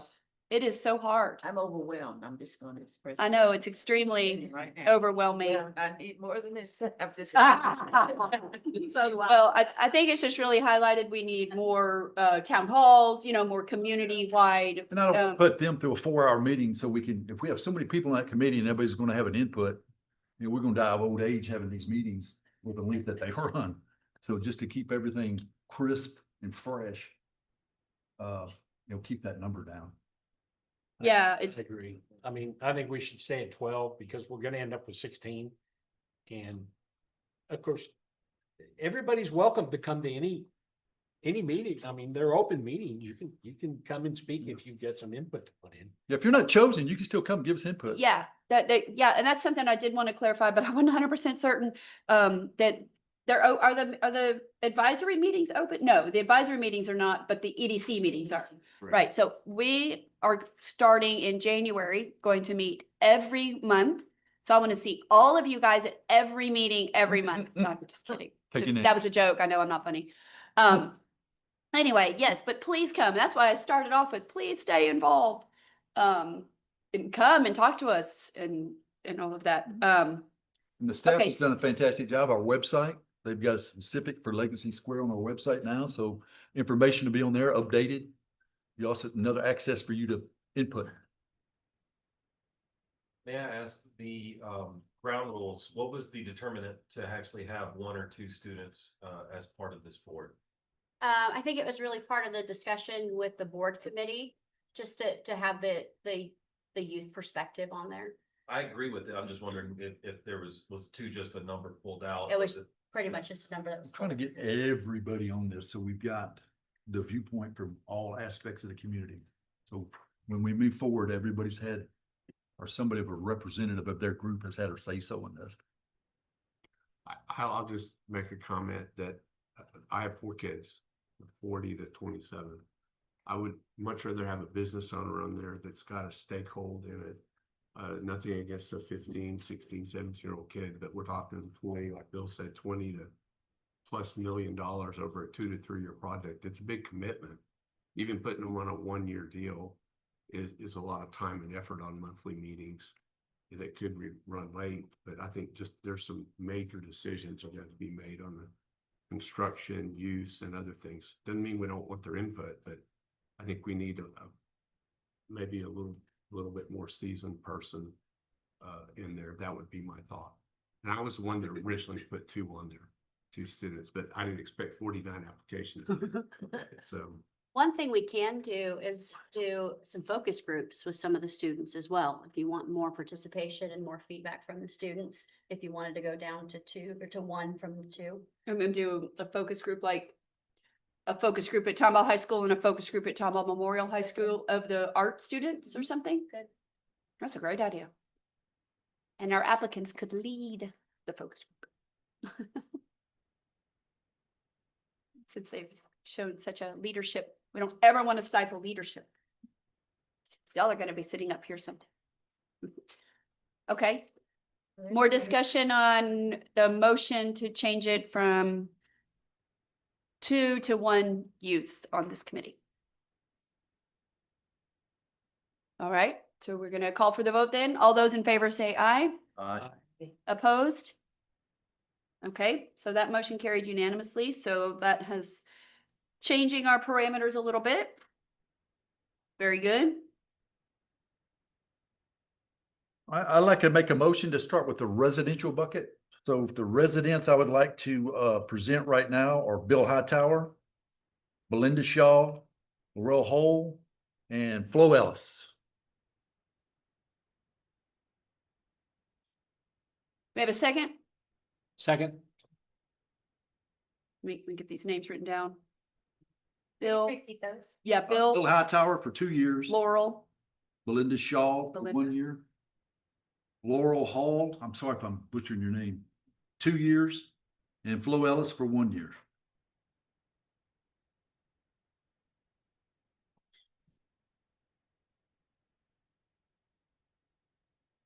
and then we have a second. I'll second that. Okay. Could you repeat that again one more time for me? Yep, Bill Hightower, Mhm. Florine Ellis or Flo, Laurel Hall, and Belinda Shaw, Sure. Abbott Shaw. And can you repeat the And the years, so Bill was 2, 2, Belinda Shaw 1, Laurel 2, and Flo 1. Thank you. all right, so discussion. So now's the time to, Is this where we went Speak up. over our opportunities that we would Yep. add to that? yeah, because I've done some more research on this, so what we like, Danny, sorry, I cannot do last names, holds this motion. So we can all discuss, and he could choose, based on the discussion, to ask this board if he could amend his motion. And he could choose not to amend his motion, and then we would vote on it, and that motion would then die, and then we would need a new one. So our options are, we discuss as a board, you know, this 4 and the other individuals in the resident grouping bucket. And if based on those discussions, Danny says, okay, you've convinced me, I would like to amend my motion, we would then vote whether or not to allow him to amend his motion. So we would vote on that. And then if we said yes, he would amend the motion, and then we would actually vote on that. Or if he says, no, I am not happy with that, I just want to vote on this motion, then we choose to either vote yes or no. And yet that one either passes or doesn't, and then we go to the next one. Yeah. So Brock, if you have another name that not on this floor. Yes, sir. You put that up, we discuss it, and then I say, I will amend my motion. But yeah, but he has the motion, so he would decide. Right, I just want to make sure I'm keeping parliamentary procedure. Yep, and I've studied that in preparation for this. Thank you so much. But you want me to go through it again? And on, at what point could you get to end this? It seemed like it could go on and on and on. Well, and it might, we're gonna give this a shot. And if it can't, then we may have to come up with an alternative plan, because 49 names is a lot of names. So yeah. So Bill Hightower, just built a house a year and a half ago. He's on vacation, called me, apologized. He can't be here long term. I think they went to Yellowstone. He just built a house on Hicks. I think it's one of the closest houses to the project. It's, pastel colors. If you've driven by there, you've seen the house, got a little bitty swimming pool. He's been a resident for many years. He's also owned a electric company for many, many years, very successful electric company. He owns a couple of properties here in Tomball, very level-headed. I love the small businessman. I've always said that if we put up the House of Representatives in Congress with small business people, they'd have it cleared up in a year. I mean, they fix it, they would be done. So, I know him personally, and I trust his judgment. And he built this house knowing that this project was coming. So I'll value his input. And I would like the other people, Belinda Shaw, Laurel, and Flo, if y'all are still here, if y'all would come up, and if anybody on the committee's got, anybody on the board has a question, we'd be able to ask you guys. It looks like they are not. They're all gone? Well, it made that easy. So, Laurel, I've known my whole life, interior design and business person, longtime Tomball history, level-headed. I know when I was reading Belinda Abbott Shaw's application, I definitely think we need an EPS representative. And I just love what she wrote, how she's just so excited and about the project and really wants to see it be successful. I like Flo being a CPA. I like having that on the I committee. know I hesitated to say that since I am a CPA, so then it would look like, another CPA. But Y'all hang together. Well, we always got to have somebody looking after the money. yes, we do, Bill. Yes, we do. Yes, I definitely think a CPA needs to be on the committee. But both Belinda and Laurel both have interior design experience. Yeah. For layout and just flow of the Right. project. And the residents, they both live very close. But now is the time for anybody else to bring up other names. Unless you would just rather vote no, and that's okay as well. We have options here. Of all the applications I went through, considering residential only, the only other person that I would like to offer up that had quite an impressive background that I think would be beneficial would be Esther Mera. I thought the background, not only in the state of California, but also in Spain with art installation would actually be quite a benefit to help. So what was the name? I'm sorry. Esther Mera. It was Esther. Is it Mera? Mera? Mera, M-E-R-A. M-E-R-A, Mera. And it was truly predicated on the successes in the past history with other installations, Los Angeles. In Europe. So I just thought it may be a nice addition to the colloquialism that we try to put in to get a more aesthetic feel to where it's not just a singular look, but rather a more welcomed feel, so more people want to actually become involved from an art perspective. Yep. That's a good point. Esther, could you come up? I got maybe not a couple of questions, but And says, reading your application, which is impressive. Wow. Made me second guess my life. Just, could you give us a little bit more color on your background? Because a lot of it was video, right? I was a video producer for 4 years for Blind Guardian shows, but my background is not just video. I was also a professor at the California Institute of the Arts. I taught here at the University of Houston in the programs where I also started design from scratch with the new program for the interdisciplinary arts that included public art and community-based art. And the project that you are mentioning, while I was the video producer at the planetarium shows of Houston Observatory, the renovation of the entire planetarium, the entire building is an iconic building in Los Angeles. It's the one that appears in all the movies, where Terminator comes to Earth, he comes to Earth. What was your part in that So I was part of, we made a think tank. We guests from outside, there were physicists, there were architects, there were people who were called to be part of this think tank that would visualize what was going to be transformation. And transformation entitled a very large architectural expansion, new exhibits, new programming, a complete transformation. It had not been passed since it had been built. So were you part of the design, like where you are approving the plans or just the concept of? Was we would meet every month and then we would just like think tank work. It's like you brainstorming, right? So 37 minutes for brainstorming, in which everybody has to share how things could happen, what would be better, how the expansion was going to be executed, if we needed new exhibits and how would it be, and how they had to be new and visionary.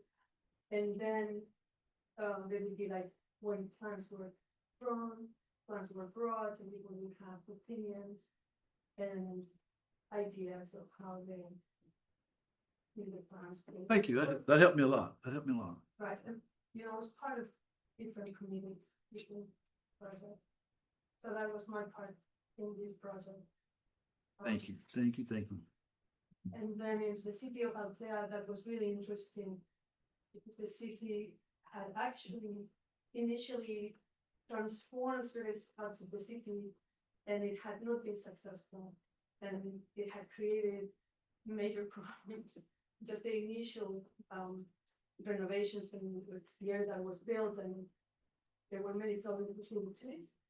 And then it was an interesting situation because not everybody in the city, the Department of Culture, the Department of Education, the university, the city, not everybody was in agreement.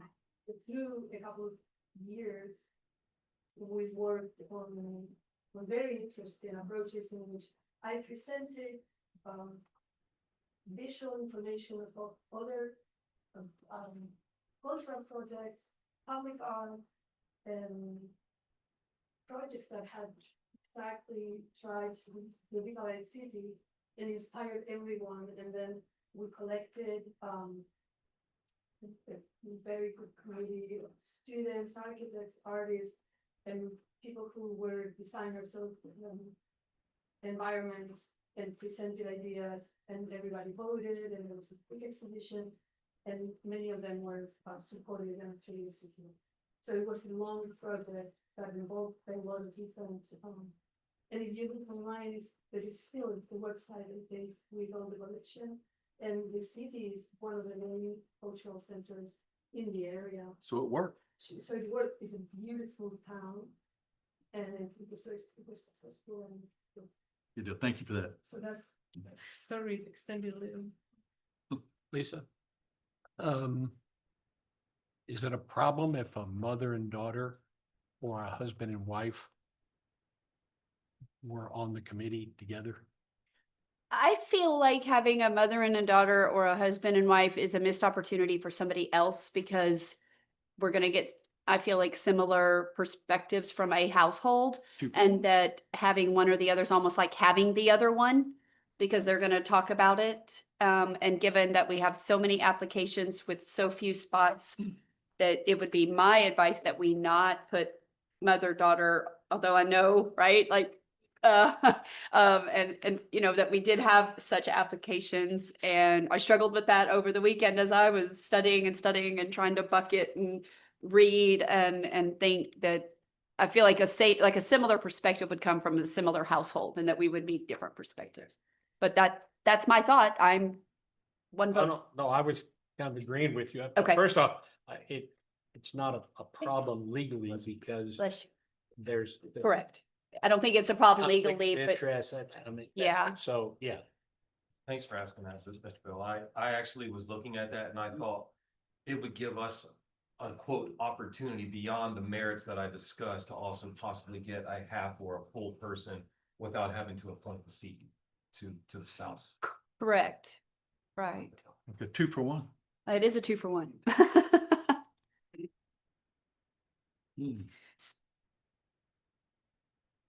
So we have a lot of, like, when we get to the other buckets, just thinking other buckets, we have, you know, lots of wonderful art people experienced in the arts, as the candidates. And so keeping in mind a balance that it can't only be artists, right? But we can't leave out the arts as well. So we need to think if in the residential bucket, Esther, as an artist and with her developmental experiences is right in that bucket versus the other buckets, which also have a lot of artists. Right.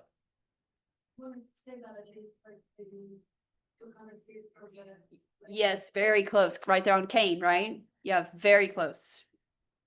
And depending on the number of persons for each of the 3 quote buckets that we use, we have to remember there will be 1 struck seat due to the student involvement. Or is it 12 total plus a student? 1 struck, like you said. So then it's either going to be 3 other with a student or it's going to be 3 business with a student, depending on. Right, and I think the suggestion had been to have the other be in the student bucket. Okay, so 3 other plus a student. Okay. Yep. Thank you very Yep. much for clarity.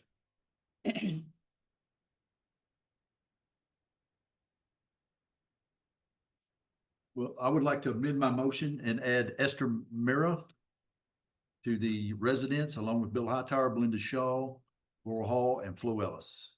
So then we would have Right? And 5. it would also be serving a 1-year term. Help me understand. Are you making the resident bucket 5? Yeah, I'm making resident button 5, so we can discuss what 4 we're gonna keep.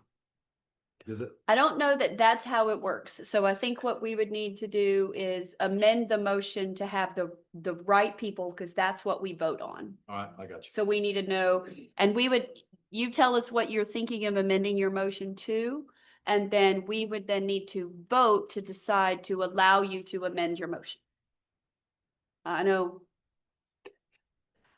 I don't mind having the eye roll, Bill. Well, I was trying to put Oh, that through my trying to mind. get it. I know. So Yes. I guess just spit it out here, I think we okay? need to, Okay. unless we make the decision that this is not going to happen right here tonight. But this is, I wanted to put to put John Reed on, which is Esther's husband. So correct. I want to vote for him. So then we're right back to where we were, husband and wife, if we add Esther to the to the list. So do we want to ask John and Esther which one wants to be on the committee more?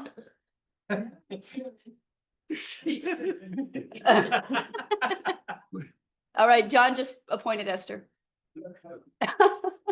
It's just I'll get He says he'll get his say.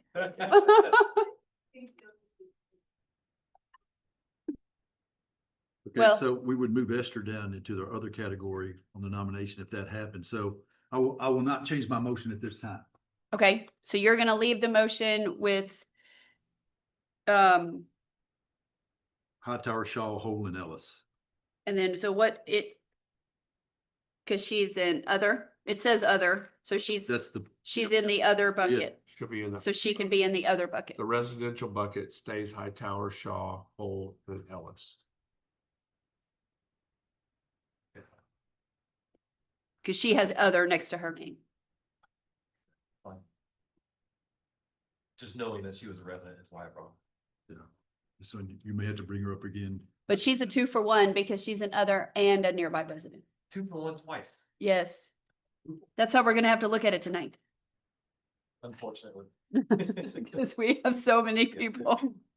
So just to move it along, so Danny needs to restate his motion. He doesn't need to, he's just keeping his motion what it is. But we can restate it so everybody knows.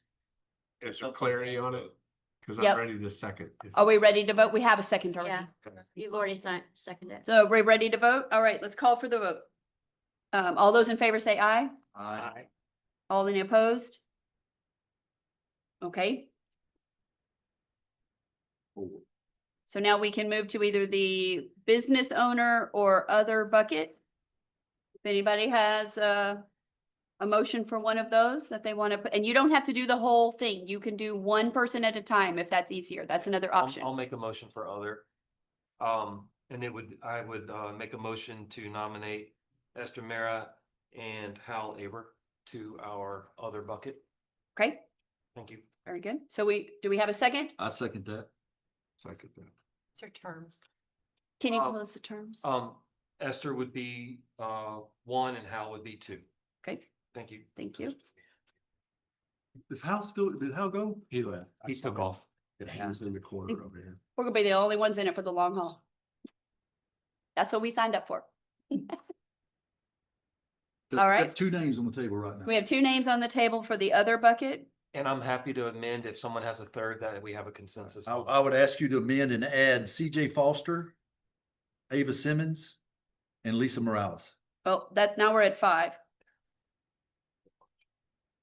Can't we discuss the 5 and then cut? We can discuss anything. Yeah. We can discuss, yep, okay, so so you're saying that, so other would be Esther Mera, Hal Aber, CJ Foster, and Lisa Morales. Lisa Morales. So one of the things I hinted at a few minutes ago was the possibility of assigning one alternate for each bucket this evening as well, because just first off, life can happen. And while somebody feels now they can do it for 1 to 2 years, something might happen. And then also, if a person agrees to serve as an alternate, we'd love for them to still come to the meetings. And in an instance where there is enough notice that somebody in their bucket is not coming to a meeting, to actually be on the committee for that night, if somebody is open to serving as an alternate. So if we appoint an alternate and then that person says, no, I'm not interested in that, then maybe we can let the committee replace the alternate or something, because it's. Please be interested in alternate. Please be That's our interested. only way to keep as much talent as we can. Yeah. And stay in our bucket is the So, alternate status. Right. So as we go through this, let's also think in terms of if we have somebody that we're just so struggling with that maybe we think in terms of an alternate. But that, I'm just throwing it out there. Do we need to go back to the residential bucket and then pick an alternate? Eventually, we can get to that. Okay, so we currently have a motion on the table for Esther Mera and Hal Aber in the other.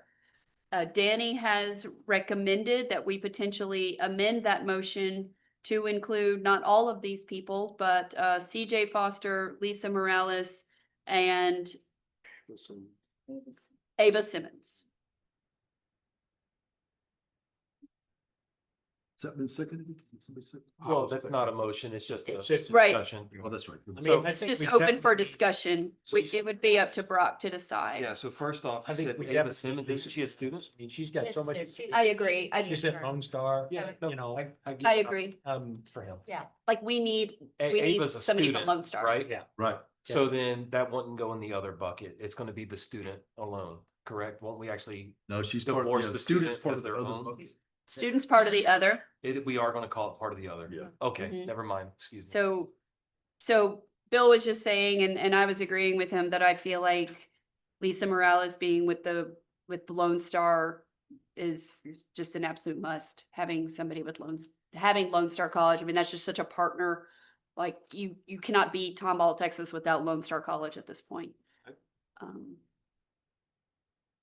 I also had felt as I was going through these names, you know, Tomball Art League, we've already been in discussions with them. We've talked to them a lot. We're talking about putting displays or what, I don't know what they're called. And so I had always thought somebody from Tomball Art League would be a good idea. That's why I do know that CJ Foster is the chairman of Tomball Art League. He's not the only Tomball Art League. Somebody tonight spoke. Dana Dangle is, and then somebody that spoke. Eric Sundin. And Eric Sundin was, so, but I don't know. Do we feel like we have enough involvement with Tomball Art League on a weekly, daily basis that they don't need to be on this advisory committee? Because we already have so much input from them that we wouldn't be missing that. Are you allowed to answer that? I think their voice would be important on the committee. Their voice is important on the committee. Okay. I mean, and then the Smithsonian experience, goodness gracious, how do you turn away from that, right? So it's a hard one. Does anybody, because he lives off Tournament Drive, which is over by Champions Golf Course on 1960 and Champions Drive. Yeah. So Hal does? Yeah, his application does. I wanted to ask him, how did he find out about this? And what is his involvement in Tomball? Bruce. You know, Bruce Hilligeist? Bruce knows him? That's how, okay. Okay. That makes a lot of sense. Thank you, Bruce. Okay.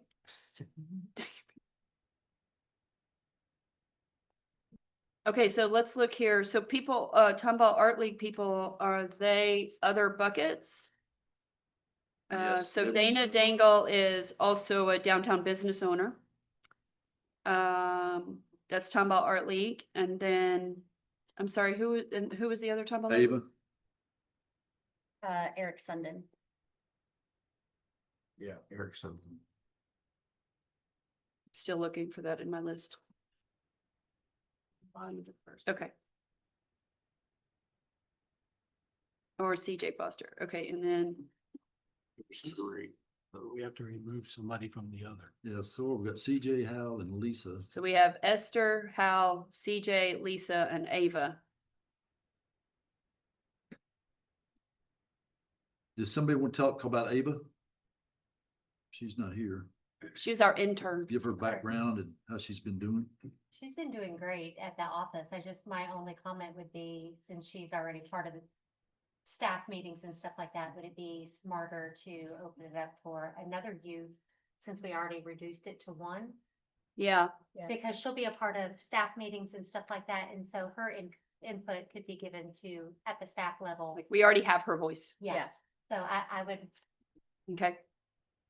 that doesn't help your vote here. I know But Kayla goes to Tomball High School right here in theater.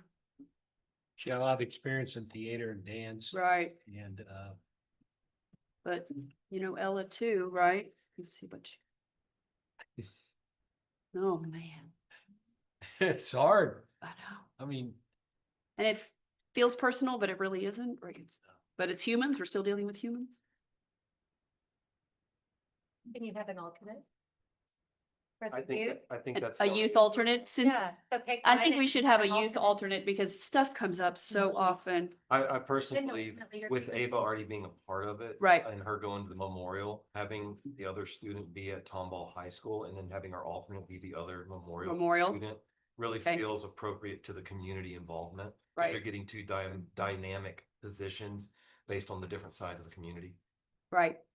So then this being your motion, you or sound like you're contemplating. I'm just talking out loud. Talking out loud, this is perfect. I'm just making sure you know the process that Thanks, Mr. that we're Bell. contemplating. yeah, Kayla, keep going. You know. Kayla as the youth, and then Ella as So the if you were asking how I would amend my motion at the moment, I would amend my motion to actually, for the other bucket would be Hal Aber, Esther Mera, and Kayla Thompson.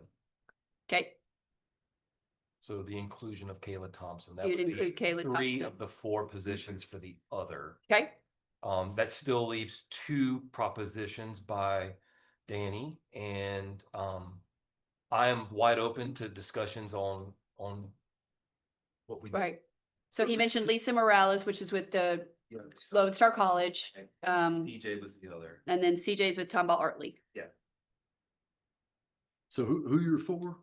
I only said three. I said the student Kayla? being Kayla, Kayla. Hal for other, and Esther for other. Right. So currently, if he were to amend his motion, he would amend it to include Kayla, but we're still discussing, or we can just vote and leave another still sitting out there. Gotcha. I suggest we vote on those. and- Just vote on those and kind of move it off the table. Okay, so I will amend mine to include Kayla. Okay. If that, do I have a second? So you don't have to Oh, second. you don't? Nope. Okay. So we need a vote to allow Brock to amend his motion. All those in favor say aye. Aye. Okay, any opposed? Did I forget to do that last time? Probably. Round and didn't- round and round? No, because there wasn't a change. Because we didn't have a change. You're good, Okay, you're thank good. you. I'm trying to. Oh, goodness. This is. All right, so any last, so we currently, the motion we have on the table right now is other Kayla, Esther, and Hal. Are we ready to vote on that? All right, let's call for the vote. All those in favor say aye. Aye. Opposed? Okay, so and Kayla would be 1 year. We're doing the. All right. Made some progress. What are the terms for Hal and Esther? Hal, he said 2 and Esther 1. We got Was- 3 people on the other right now. We have 3 in the other right now. Yes, sir, correct. Yep. Then we're back to Lisa Morales, no matter what happens in the other. That's, Just make that motion then, yeah. Bill, if you'd Make a like. motion that we nominate Lisa Morales from Lone Star. I second. Okay. Any discussion on that? That would be filling up our other. Okay. All those, let's call for the vote. All those in favor say aye. Okay, we need a term. 2 years. Okay. Very good. Are the students all sophomore? Tiffany, I wrote, I mean, we could be going 2 or 3 years. That's the only reason. I know, Just a and I second. think we're doing one for year. the students anyway, just because life can change so quickly with at that age.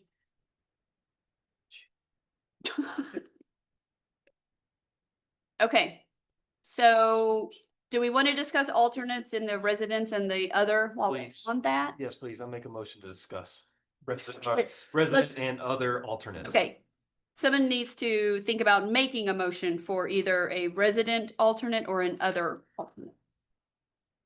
Or a youth alternate. Yeah, motion to propose Ella Farrell as an alternate to student other. Okay. We have a second on that? Second. Discussion with the motion being that we would appoint Ella Farrell as the alternate to the other student bucket for a 1-year term with consideration for reappointment. Anybody have a discussion item on that? All right, let's call for the vote. All those in favor say aye. Aye. Opposed? Okay. Very good.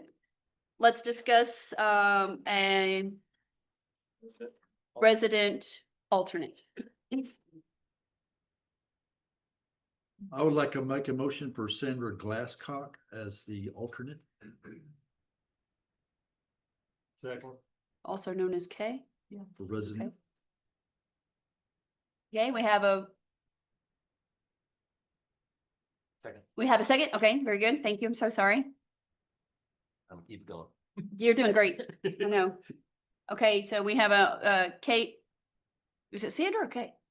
Okay. Okay. Sandra's already given. Okay, thank you. But I could say. Okay. I love it. Okay. We want to have a vote on that? Or any discussion? All those in favor say aye. Opposed? Okay, So Lisa, verify the residential. We have the 4 and then the alternate. Yep, so we have 19. Bill Hightower, Florine or Flo Ellis, Laurel Hall, Belinda Abbott Shaw, with the alternate being Kay Glasscock. So we now have 4 business owners to appoint. We have 1 2-year term and 3 1-year terms left. Okay, so of the people that you're appointing, it's going to be 1 2-year term and 3 1-year terms. Okay, I make the motion for business owners, Matt Davis for a 2-year term, Brian Hudson for a 1-year term, Patrick Howard for a 1-year term, and Benjamin Sedberry for a 1-year term. A second. Can you do that one more time? Matt Davis for a 2-year term, Brian Hudson for a 1-year term, Patrick Howard for a 1-year term, Benjamin Sedberry for a 1-year term. And I also have an alternate, and I'll just throw it in there at the same time. Michael Dean Pierce as an alternate.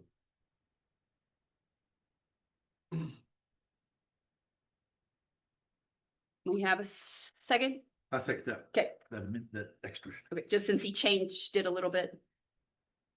Wayne, can you kind of go through your selections so we can kind of get a better clarity on your selection process? Yes. Yeah, so Matt with Main Street Crossing, 2-year term, we need some longevity on that because of the project.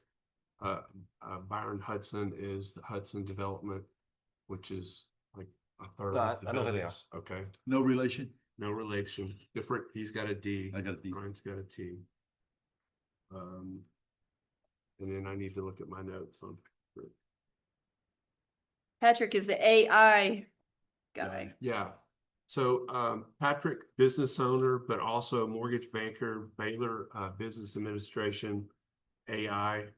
I'm with Bill. We need some more business people in there for project control and looking at that, and that's why I was nominating him. He's been in the area for 8 years as well. So that's what I had on Patrick. And Sedberry. Who was your last? Benjamin Sedberry. So on here, he's in the other bucket. Yeah, it says business owner other. It says is in the area of representation, he's an other. Do we need to revisit that?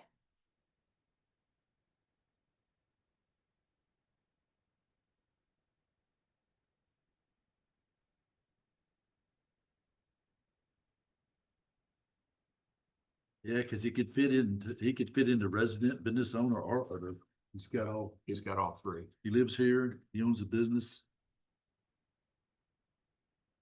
You're talking about Benjamin Sedberry, Yes, ma'am.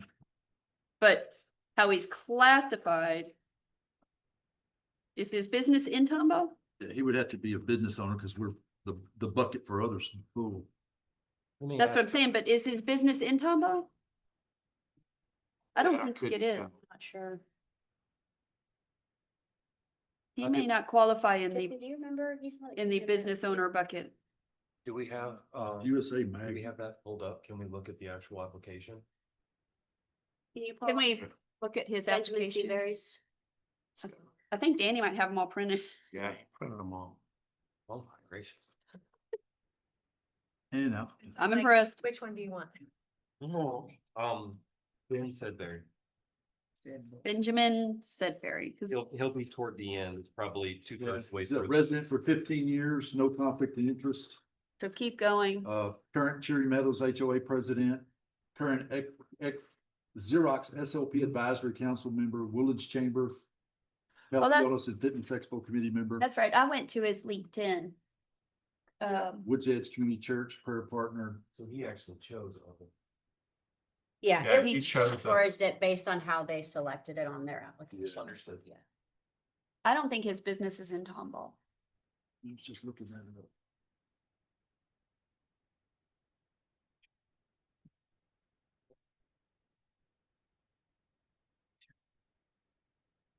I remember reading. Yeah, 1431 Grand Drive. In Oh. the Bank of America building, looks like. Oh, Second okay. floor. It's a Xerox dealer is what he does. Yep. Printers and copy. Bachelor's degree in Business Communications and Sales and Marketing. Associate's degree in Culinary Arts. We definitely need business people. Yeah. I think for sure. So does the board see him as a possibility of being a business owner bucket person? Yeah, that's what he's nominated for right now. Yeah. He's nominated for it, but he's on here as an other. Right, So he's, but does he actually fit legally into that bucket? Proper, okay.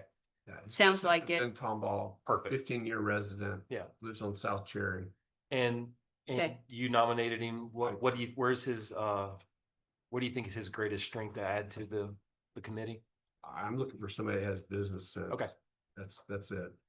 So We had- the we had acumen. I'm looking at balancing between the arts, construction, and business acumen as far as project control. Great. Thank you very much. Yep. Okay. He's got pretty extensive volunteer experience. Yeah. HO president, I can't imagine doing that. So he's got thick skin on him.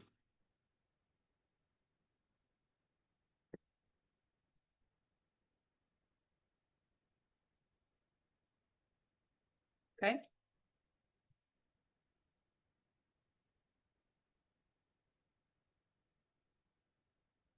Any more discussion on the business owners? The alternate, Michael Dean Pierce, Wayne and I had lunch with him Monday. Out of all the business owners, I think he is the most vocal about supporting downtown Tomball, Old Town Tomball. He's also a business owner, the smallest honky tonk in Texas, and cloud company, Terranium. He's avid about supporting Old Town. He has a fairly decent Facebook following. Which is the up and down part.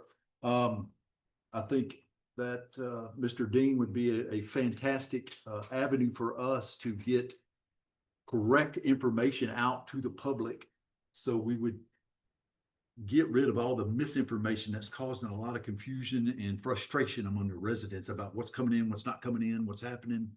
I mean, I've heard outdoor theaters. I mean, it's just all over the board. Yeah. Really? So. Oh, we were tearing down both churches. Oh, yeah. It's gonna be cool. flat. Tearing everything down, that was the other one. Yeah. Level it. Level it, Parking yeah. lot. Nice. Yeah. Wow. Mr. Bill, you've been busy. All right. So hopefully as an alternate, you would still attend the meeting, and step in when asked. I hope he's at every meeting. I would really appreciate that, Mr. Dean. So Okay. you go by Mr. Dean or Mr. Pierce? Last name's Pierce. Okay, Pierce. I know that, but every time I see it, it's Michael Dean, so I didn't know. People call me sir. As long as there's no curse words in front, you're okay. All right, so we were ready to vote? Can you restate the name, Absolutely. please? Yep, so we have Matt Davis for a 2-year term, Brian Hudson for a 1-year term. Okay, I only wrote down Patrick Howard? Right. Patrick Howard for a 1-year term, and Ben Sedberry for a 1-year term, Correct. with an alternate of Michael Dean Pierce for the business owner bucket. That's correct.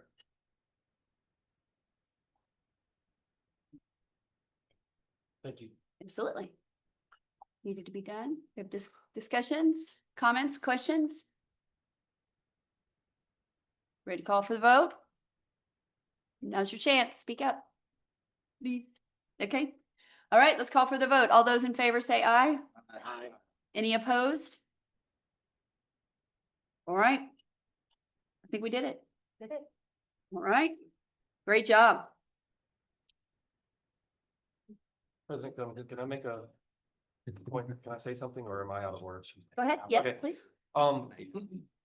With all the folks here in the gallery, I really want to thank y'all personally for putting your time, your effort, and actually willing to work with the EDC on this. This is an extremely hard thing for us to do, and we would prefer it to be hard because it means people care. And so for myself and for this board, thank you very much for being willing to make this town greater than it already is.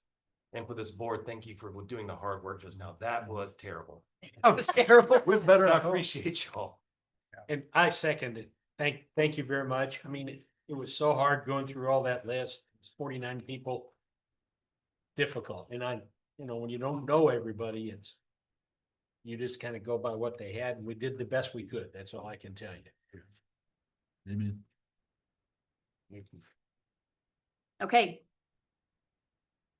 Item 6, consideration and possible action, and if anybody here does not want to stay, we understand, and nobody's, anybody can leave if you want, although you'd love to have you stay, but don't feel bad if you get up and go at this point. It happens all the time. People come and go the whole meeting, so. Consideration and possible action regarding changes to the new business rental incentive program guidelines and criteria. Tiffany? So as many of you know, the rental incentive program has continued to grow in popularity. Over this past year, we have approved 9 rental incentive applications, and I believe we have 3 more to review tonight.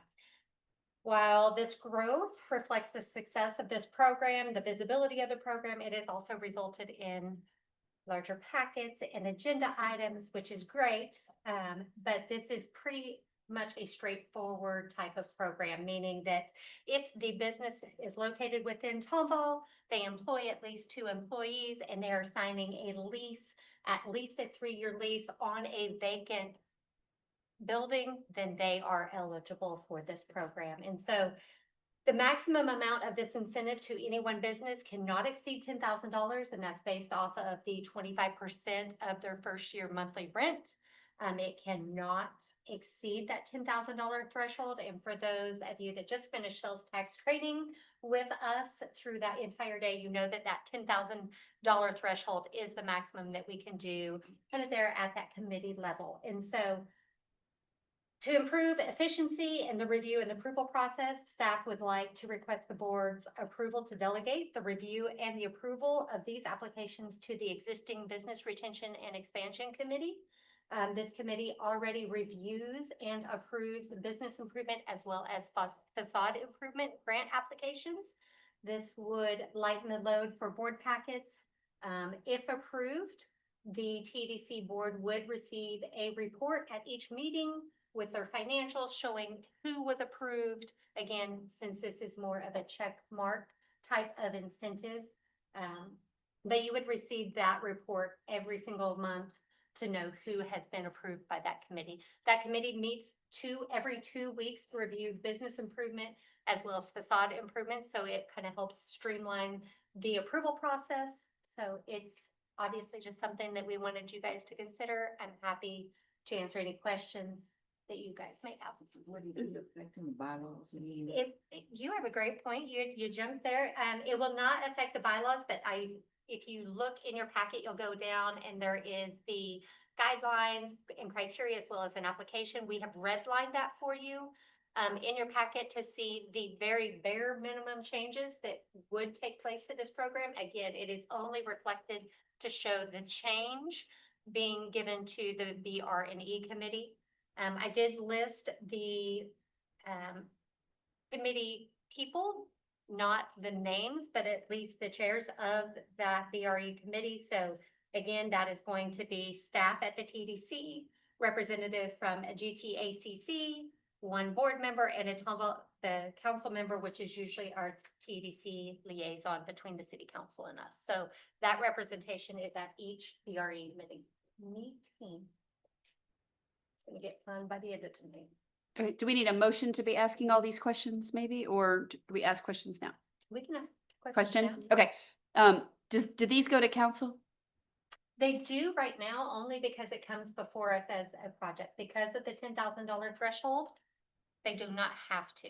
But as of right now, every project that comes before, we take to council. We take to council. Could it still go to council even though the BR&E committee would have decided on it? So we could, in our monthly meetings with council that we've started over the past few months, we can give them that report as well. That way there is complete transparency to see what's going on and stuff like that. And I know you also provide plenty of reports to them, but that way there's a written report for them in that monthly correspondence to city council. And when it is on the actual council agenda, it's always in consent agenda. Yes. It's So we such a- fly through it. It doesn't take up a lot of time at council. Okay. It's more of preparing for board meeting for something that's relatively Right. simple. A checkbox. and, You know, very time consuming. So, and your guys' time as at the board meeting. Obviously. All right. Question. Yes, sir. How many are we How many are we approving annually? What's Well, that we've looking like? approved 9 this year, and that's when, I'm going to say every other month meetings, but keep in mind, we had a few special meetings in there, but we're at November, and if we approve the 3 tonight, so, 11-ish, 12, What was it, 24, 23? it's continued to grow. I would misspeak if I gave you an actual number, but the program itself has continued to grow. Over the past couple of years, it might have been, again, don't hold me to this number, 4 in a year. As Tomball grows, this incentive is, obviously something that makes it very accessible for the people coming out of the farmer's market. It helps jumpstarts our entrepreneurs, especially those businesses that are looking at coming in or expansion into. We'll see one project tonight that's expansion that had 500 square feet. Through this program, they're able to get into 1,800 square feet. So Is it, is there a max in the budget? there's not, but that is something that we could look at, not necessarily this year. Not for this year. But for budget prep. For budget next year, we could assign a max so that we know that it doesn't go over a certain amount. I The would spending has recommend got to be in that. here. Yeah, absolutely. Is this gonna be retroactive for anybody we've already given a grant to after the first year? Okay, so somebody that's maybe opened up, that's having difficulties now is not gonna come in. Nope. Okay, so it's gonna start clean with no. Yep. retroactive. Like we are still going, even if you make this change, we're still tonight going to review the 3 applications that we have in the packet tonight. And we So don't have starting to in do this. January. We Yeah, can we don't keep it have on our to. meetings, especially since our meetings should get shorter next year because we're gonna meet every month. Right. So conceivably, but maybe not. Maybe, maybe not. Maybe, maybe I would not. say with the type of projects that we are staring down, especially with Tomball Legacy Square, I feel like our packets are going to continue. To grow.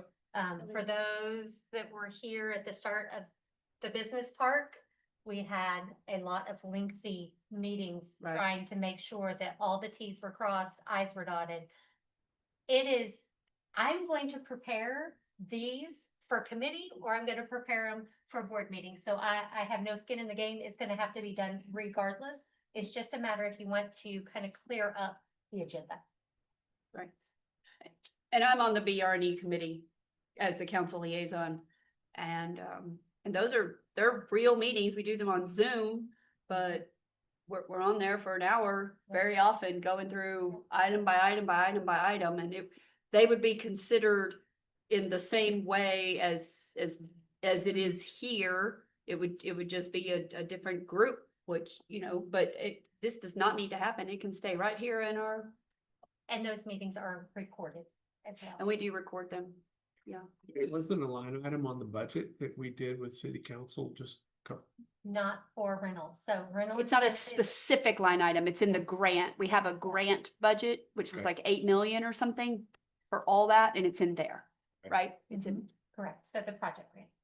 it's in the project grant bucket. And I mean, if there is a number in mind that you're like, okay, as a board, we want to know, obviously we like this program, but we want to know when we start hitting X amount, we should probably be aware, just that way there's a conversation at this level. And again, like President said, we don't have to do this. It's merely a recommendation. Right, consideration, possible action. We could say, nope, leave it as it is. So we had roughly 20 some odd rent assistants. We've had we've 9 done. that We'll we've have done 12 this this year, year. and we've got 3 to review tonight. So basically, 1 a month, so Yeah. 100, So say and they're 15. pretty much always So- 10,000. Just say we do the same thing next year and we've got 15 people that may do just help out with this. It's $1,000 a month. So you want to hit the max at 25,000? Well, no, it's It- 10,000 for the Per year. business. For business. For the, Business. per business. Yeah, but we're talking about just this right now, right? With the 25%. 25% of their base monthly rent not to exceed $10,000. So think in terms of each one of these is $10,000 for a year. Basically, we've had like 2, I think, that I can remember. That was That less were than. less than $10,000. You'll review tonight. Oh, there's 2. that Yeah. happened, yeah. Right, look at So, that. and if you look at our meeting schedule, you're technically at like kind of averaging 3 to 4 when we had meetings that were specific TDC board meetings that didn't relate back to either budget or to Tomball Legacy Square.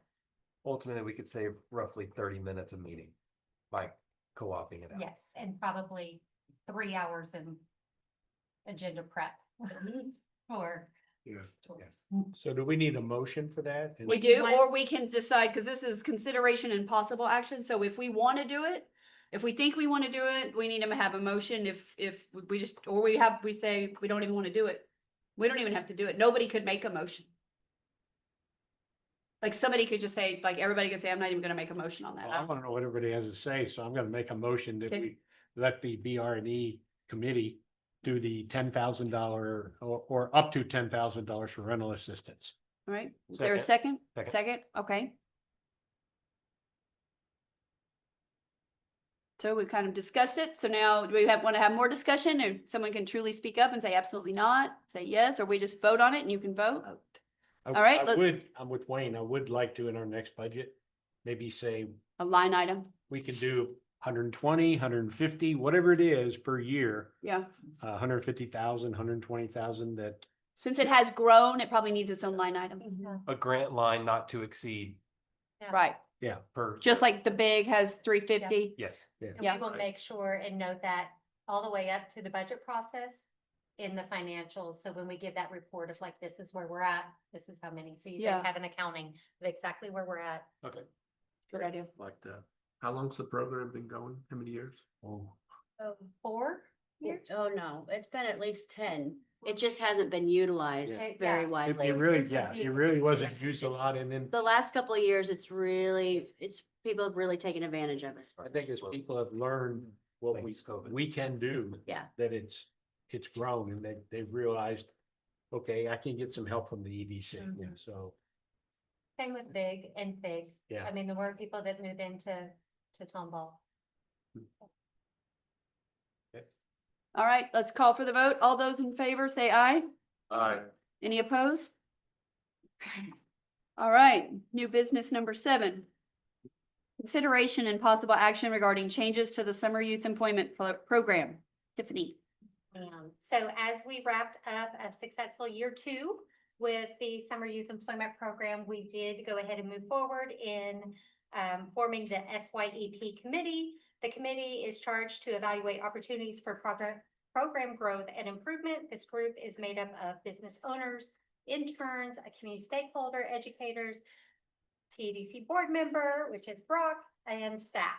The committee has met twice to review topics such as age and eligibility requirements, wage structure, and potential program expansion. The committee's first recommendation is to extend the participant age limit from age 20 to 22. The goal of this change is to include more college students who are seeking workforce experience prior to graduation.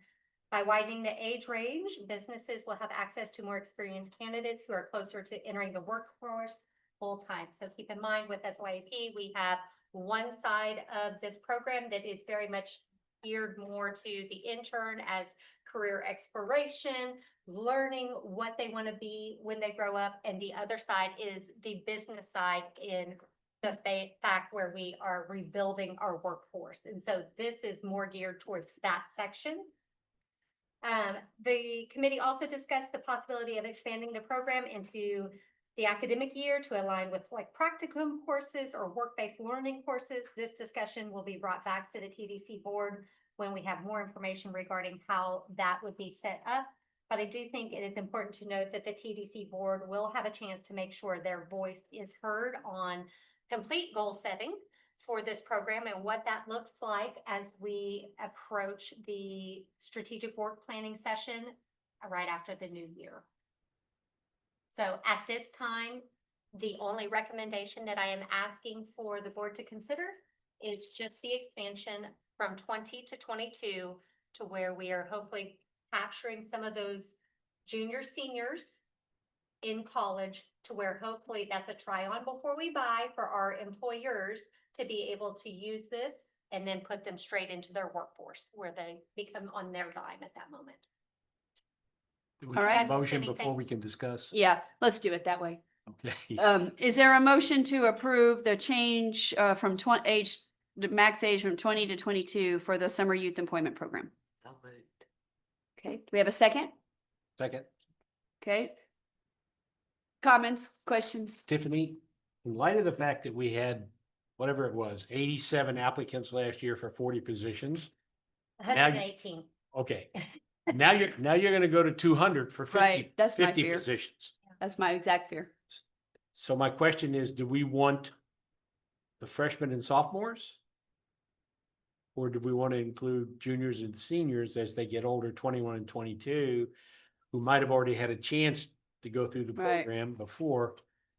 That's my only question, is how many, we're not obviously not going to come with the 150 jobs. It's not going to happen. So My fear in expanding it is just getting more applicants that we have to say no to. I think that is a valid point, and we did discuss that in the now 2 meetings that we've had. The biggest thing that we found was that there was some promotion from hopeful more buy-in of additional employers. I'll give you a 2-part caveat. The first part is we spend up to 8 weeks training these participants to only see them leave. And so was it valuable for them or for the business? Maybe one more than the other. That's debatable. The back end is if we bring someone with a little bit more experience, a lot of these employers may actually be looking for the right employee. And so for them, it's a gateway to say, I am employing you for future employment with a 1-year kind of purgatory of such. And so it's less to do with the application process, which is a very valid reason to say no, as more of an enticing to have more employers want to come in and say, you can let us hire people more organically instead of just reading a resume. Again, does that really help? I think it's debatable either direction. I'm really agnostic to it. I think the idea that we have so many employers willing to be a part of it is a great start, but we have to start thinking about the expansion, because as the student population expands, as people applying, we need to start figuring out how to organically grow the employer base too. So it's a 2-part growth. It's Yeah. not an either or, it's a both and. It is a hard one because I don't want to, because I kind of felt like the summer youth employment program was really geared towards having high school students figure out what they wanted to major in when they got to college. And so if they are now competing against people with 3-4 years more experience and college experience, then how are we even going to ever get the freshman, sophomore in juniors jobs, because they're going to pick the more experienced, and then they're losing out on the opportunity to have done this before they get to college. That's a hard one. It really is. And man, Yeah. one big thing that I did bring up at our last meeting was a requirement of each participant, both student and employer, to give a proposition of what they want out of the summer contract. Do you want an intern for an intern's sake, ultimately to get that high school student to see they can come home once they go off to college and come back, or whatever that may look like? Is it a way to actually find someone to then come right back into the workforce in a year or two? If we define the terms, we can then know how to then requisite the person into that role. Because if I have an employer who's looking to hire someone in a year, I don't want to send a sophomore, junior high school student who may not fit that as they get ready to go away to college. And so, again, not saying I'm not trying to say for or against. I'm just trying to say we went through all of this about 30 ways which way from Sunday. And so there's no right answer. And so we're looking for the wisdom from y'all to try to figure out how it really should fit. Well, I see it as black and white. We got no problems getting applicants. No. And they come in. Our problem is getting the businesses. So I think the businesses are going to have to see some kind of value. Yeah. Which is what So, you're saying. Yes, ma'am. Freshman or sophomore in there, and I could like, Jim, you would hire somebody if you've got a position to fill that might be going to stay over if they come back. Right. He's already got them trained and come back. He's getting value out of that intern. Yeah. To come in. But And that was one thing that was brought up by our liaison with Tomball School District was 70+% of all persons who go to school in this district stay home. They stay within these bounds. And so to know that they have an opportunity to come back home, to have that job waiting on them, that was what pushed us within that committee meeting to say, let's increase the age. Who's your liaison at the schools? Maybe run that question by them. Would it be They're better they're on the committee, so to say, you know, our direct point person is Carla Sandoval, so she's the director of career and technical, so the CT director. So, but again, I mean, these are just the suggestions coming from the committee. Keep in mind, the first year of this program was pilot. When I say pilot, I mean, we only extended this opportunity to businesses that had replied to my BRE survey of like, if there was a program, would you be interested? So this year was technically the first year where we opened that up. All but one who has not said no, but they have not fulfilled their contract yet. Of the 19 are signed on for 2026. I have meetings with several other businesses and have captured new businesses that were not part of this past year's. We are just now hitting it to add those businesses, but this is kind of a key component. So I have some in the audience. So Holscher is here today. They're looking at becoming a participating business. Sorry if I'm putting you on the spot. They can't look at anybody under 18. So it's that 18 to 20. But I have several businesses that are like, you know what, really, I'm okay doing the give back to the community in the career exploration because that's how I got my start. But I would love a second that is workforce ready, somebody that I can consider. And I will just say as a caveat, we had high school students beat out some college students in the interviews. So some of the high school students are just hungrier. And sometimes they come with a more grateful. So as a business owner though, why can't you just categorize it as a student one and a student two category and see what the businesses want? And that's something we've discussed. And limit student, because I would want an 18-year-old running a forklift necessarily, but I might take a 22-year-old that's going to go to school and he might come back. I totally agree, Mr. Wayne. And that was the whole point of us defining the terms. What does the student want and what does the employer want out of this? Because they may want one of each. Correct. Yeah. But then they're not competing with each other Yes, sir. if they're category one or I category agree. two. I don't see a problem with that at all. that's the answer right there. I was in the Woodlands and I would take 4 to 6. Jim actually worked with me. We had about 4, and we had young ones that were high school and we had some that were off for college, and we took some of each. Yeah, for because they've different asked me reasons. about what my employer does. We can't take anyone in high school. It's just the way our business is structured, but we do have different levels for collegiate level based on ability. And so I agree. I think that's probably our best chance right now, but we want to be able to tell our employers they have options, and then we can define where we can fill roles. The other thing is you're gonna have a third high school, so that pool's even gonna get bigger. Yes, sir.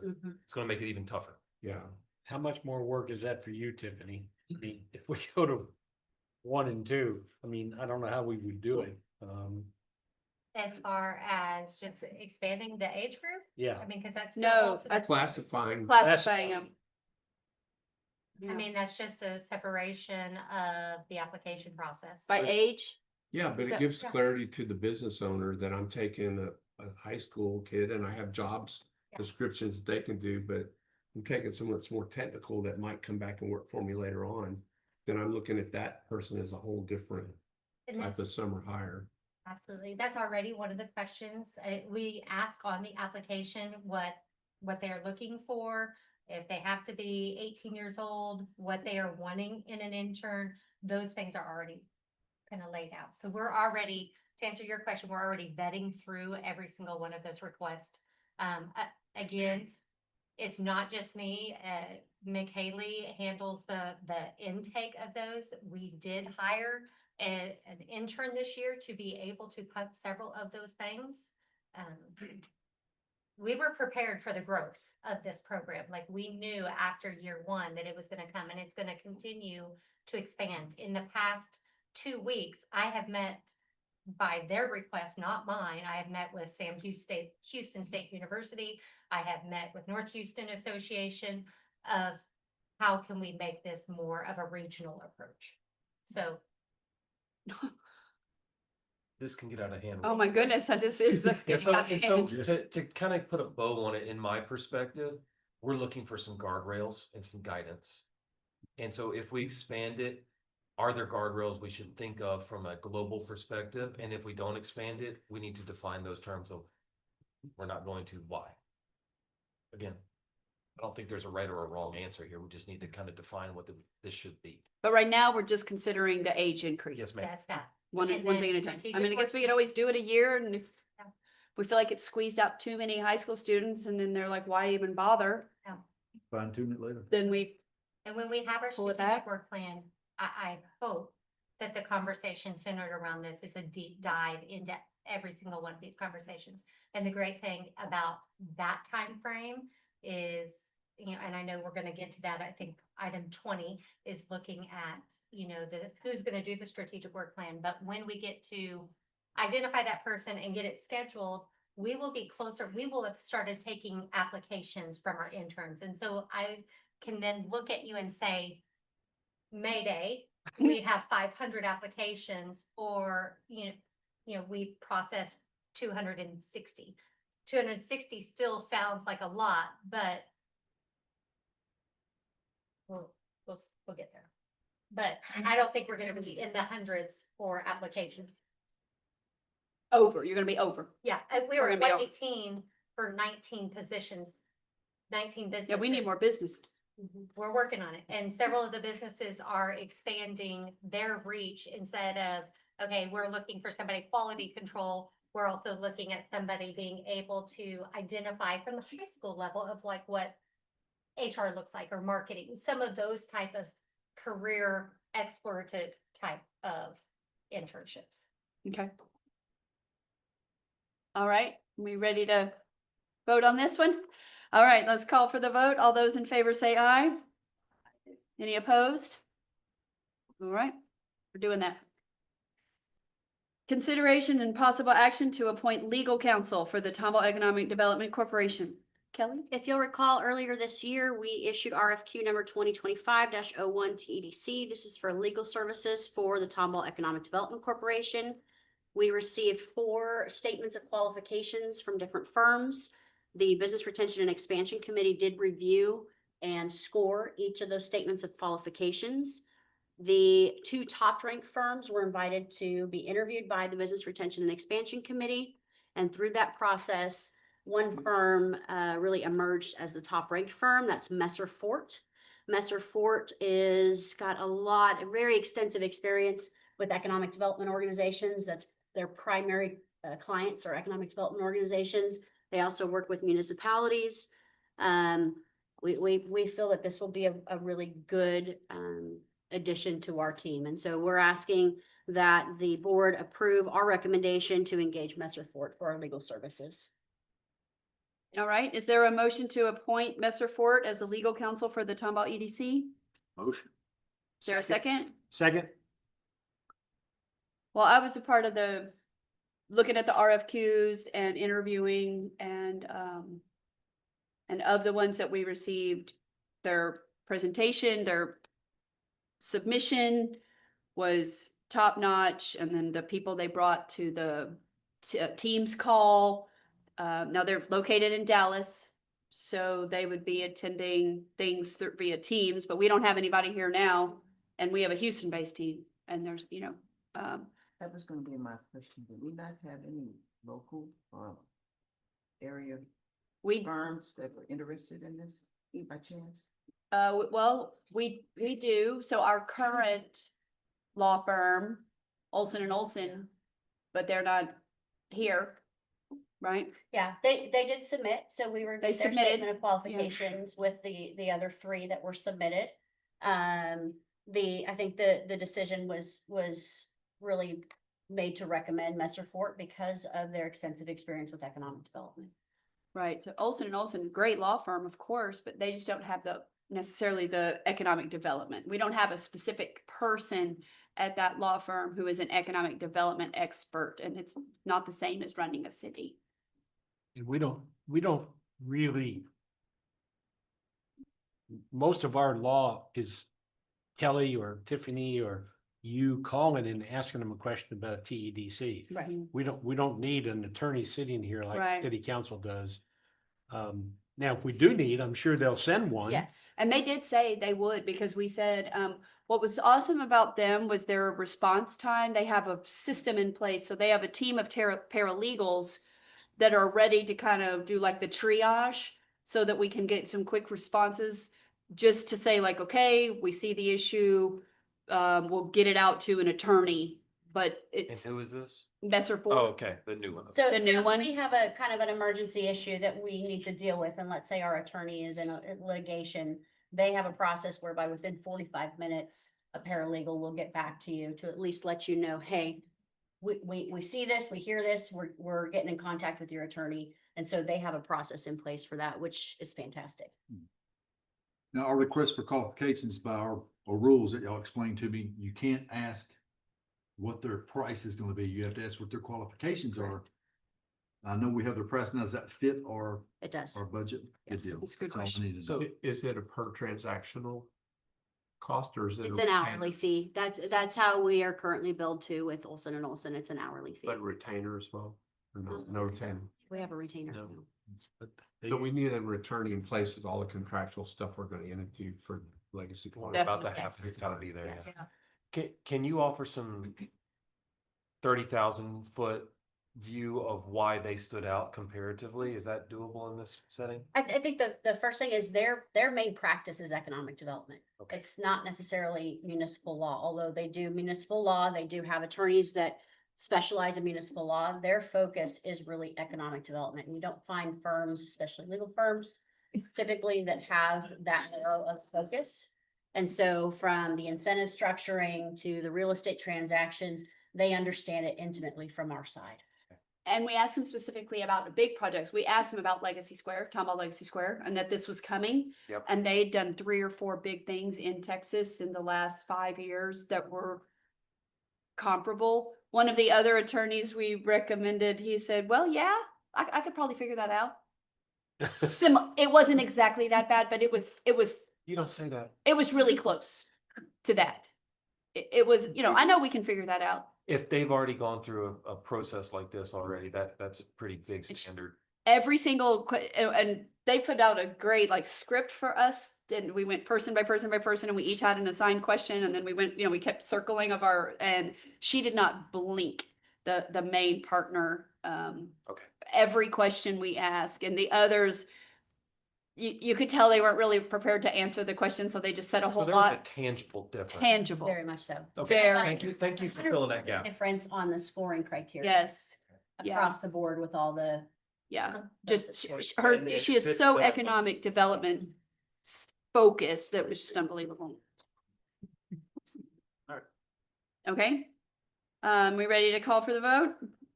All right, let's call for the vote. All those in favor say aye. Aye. Any opposed? Motion carries unanimously. Consideration and possible action by Tomball EDC to approve a resolution of which the caption reads, a resolution of the Tomball Economic Development Corporation providing the time and place of the regular meetings of the Tomball Economic Development Corporation in the city of Tomball, Texas for the year 2026. Kelly? Our bylaws require that we adopt the resolution every year, adopting the date and time of all of our meetings. That's what this item is. I do want to point out, if you look at the data sheet, it does show September 5th. That's actually an error. It should be September 15th. It is correct on the resolution and it is correct on the board meeting calendar that was provided in your packet. This goes to a monthly board system like we had talked about previously. One question that we do have is, do you like the 5 o'clock start time or do you prefer to stay with the 5:30 start time? So that's a discussion for y'all, and that will be added into the resolution once it's determined. Start time. We moved it today so I could perhaps go to another meeting later, which then ultimately got moved, and then I was almost late, so that was a disaster. But we tried really hard to accommodate another meeting. But we need to probably have that start time decided. Yeah. What's the feedback on the start time? I'd prefer 5:30 because I'm driving in from Champions. I'm so close, it doesn't matter to me at all. Me either. Yeah. Yeah, so we should probably stick with 5:30. That's what you signed on for.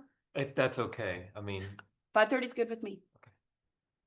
Okay, so these dates, Bill, do you have a bunch of travel that's gonna conflict? Okay.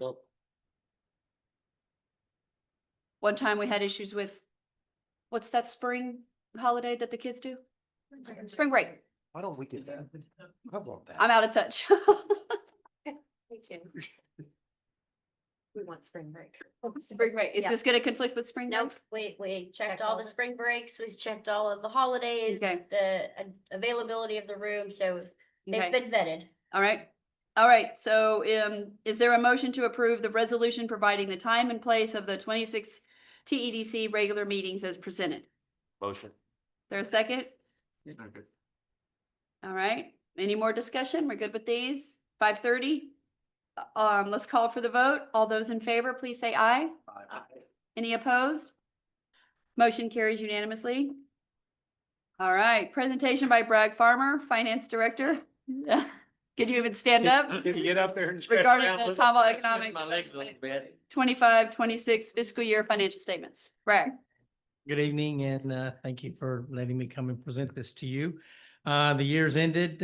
These are preliminary numbers. They are not audited yet. We did start our audit for the city as well as the TEDC this week. So hopefully that report will come out in the spring, probably in the spring in March. For the year-to-date revenues for the TEDC ended with $7.7 million, which is $1.3 million more than you budgeted last year of $6.4 million. So revenue came in very strong. Sales tax revenue, the largest source of revenue for the TEDC, came in at 6.1 million, 639,000, greater than the budget of 550 million. 5.5 million. Interest on all your invested funds came in at 1.2 million, which was another 340,000 over budget of 900,000. And for the fiscal year, the sales tax came in at about 4.4% greater than your prior year, while interest income was a little bit lower, about 4.7% lower than your prior year. From an expense standpoint, the administrative expenses, basically your operating expenses, year to date came in a little over $1 million, $1,067,000, which is $83,000 less than your budget of $1,150,000. Your indirect economic development cost came in at $649,000, which was $408,000 less than the budget of $1,057,000. I can remember doing this last year this time, and it does seem that you do manage your budget very well. You never spend all the revenue, all the expenses that you're budgeted for. At the same time, you're always bringing in more revenue. So the fund balance with the TEDC continues to grow, which allows you to do a lot of the things that y'all talked about earlier, and I'm sure you will talk about after I leave.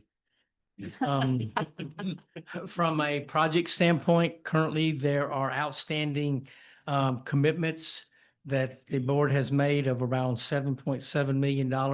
There is a list of them in the packet if you want to go over them, but I'm sure Kelly is more than welcome to speak to you about those in general. From an investment standpoint, if you remember, in the last year, we have tried to liquidate all of our bonds because most of them were being called as soon as we issued them within 30 days. Most of them were bringing in between 4 and 5%.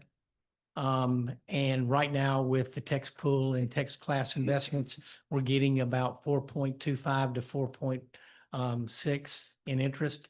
And that money is 100% available at any given time.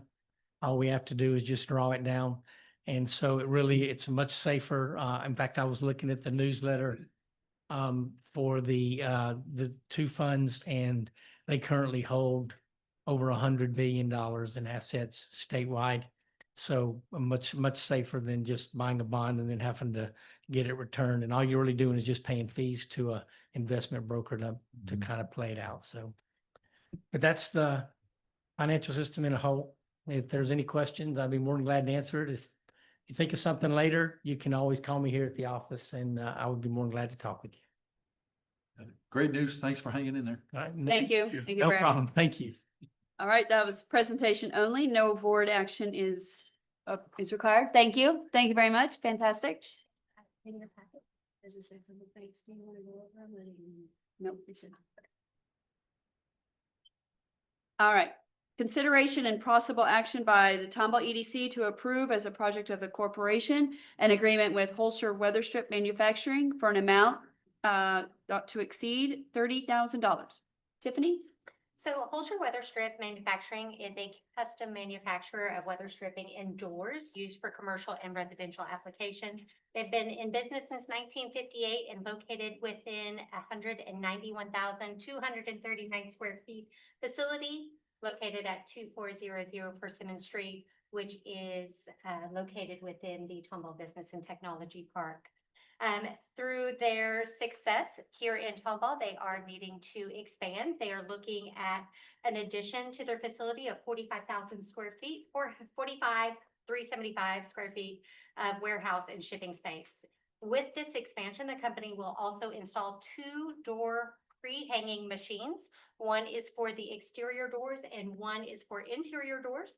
These machines will help produce hundreds of door units per day, which is necessary to supply doors for the multifamily projects that they are working with. They currently employ 167 employees. With this expansion, they are looking to add 10 new positions too. Their capital investment in this project is $5.1 million. The economic impact is included in your packet. The 5-year net benefit of this project is $230,826. The proposed incentive is $30,000, which is based upon $3,000 per job created.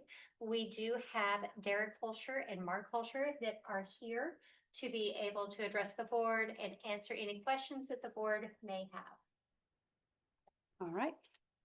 Thank you. Thank you for hanging in there. Yes.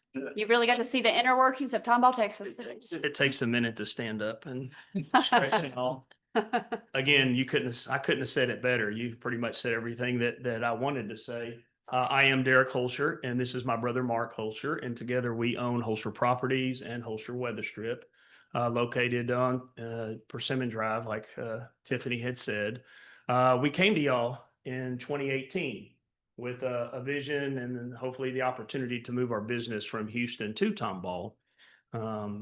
We had a location in Jersey Village, Texas, and basically the same issue that we're talking about now is we were cramped for space, didn't have enough land to add on to. So we met with y'all and we were able to secure the land and build the 191,000 square foot building that we're currently working out of.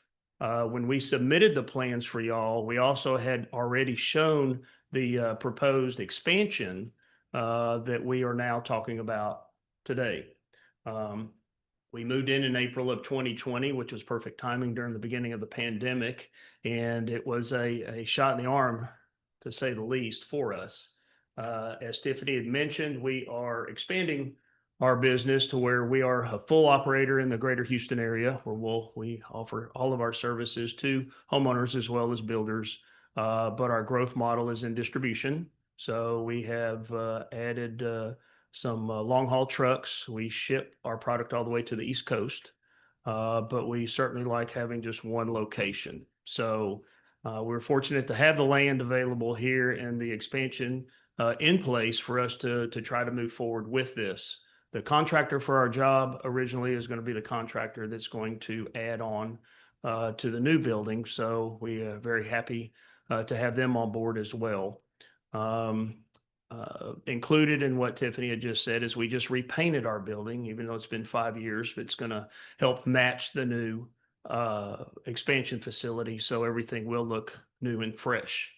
Plus the fact that we're not the biggest building in Tomball anymore. Our neighbors across the street beat us by a little bit. We decided we'll go ahead and add just a little bit more than a little bit, but we're just going to blow them out. Yes. So we certainly appreciate the consideration that y'all have and look forward to working with you guys again. Very good. Are these new products for you that you're going to be putting in the expansion? So it is. It is all warehouse. We don't need any more office. We've actually we're good in the office space that we built originally, And as Tiffany said, we got 2 door lines that are coming in. We're getting into the multifamily side of business. We actually are working on a Tomball amplified project right now. So we're supplying the exterior and the interior door units for them. Kind of a trial run for us until the machines get up and running. So it'll be a lot of warehouse space. So it'll probably add $1 million to $1.5 million worth of inventory under our roof. So. Any more questions for the applicant while he's here? Very good. Okay, so then we're gonna open the public hearing now. The public hearing regarding this item is open at 7:45 a.m. The board will now hear from anyone who would like to speak. Am I doing it wrong? PM? PM? I'm more of an AM person. I was like, how long have we been here? Wishful thinking, no, but it's AM for me. The board will now hear from anyone who would like to speak for or against this proposed project. If you would like to speak, please come to the podium, state your name and address, and you have for 3 minutes. Anybody who would like to speak in this public hearing? All right, if there are no, then we're gonna close this at 7:46 p.m. We're gonna close the public hearing. Do I have a motion to approve the agreement with Holscher Weather Strip Manufacturing as mentioned above in the amount not to exceed $30,000? Motion. Do we have second? Thank you. All right, do we have any questions or comments for this one? Thank you. Yep. Thank y'all. Thank you for Appreciate it. being here. All right, we'll call for the vote. All those in favor, please say aye. Aye. Any opposed? The motion carries unanimously. Yes, thank you very much. All right, item 12. Consideration and possible action by the Tomball EDC to approve as a project with Terra Builders LLC for an amount not to exceed $61,336. Kelly? We received a request from Matthew Nixon, project manager for Terra Builders. Terra Builders may not sound super familiar to you, but Nixon Industrial may. Nixon Industrial developed the majority of the Spell Circle cul-de-sac in our business and technology park. They do a very standard product. It's 25,000 to 30,000 square feet typically. They build out the office portion. And so it's very much turnkey when they are completed, which is fantastic for us. It's been a huge asset to be able to have something that is ready to go when we're looking at bringing in new businesses. This grant is for the infrastructure associated with the development of 3 25,125 square foot tilt wall office warehouse buildings.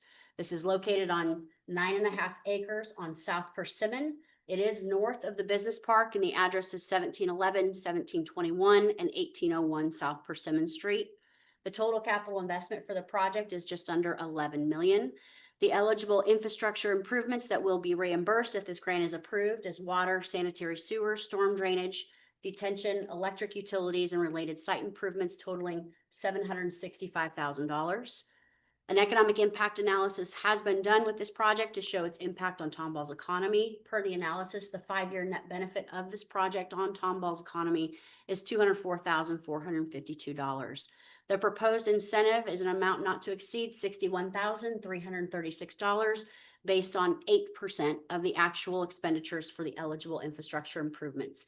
I do not believe that the applicant is here. However, you obviously have seen a number of his projects in town. This is going to look exactly the same as the other buildings. All right. We will now open the public hearing. The public hearing regarding this item is opening at 7:49 p.m. The board will now hear from anyone who would like to speak for or against this proposed project. If you would like to speak, please come to the podium, state your name and address, and you have 3 minutes.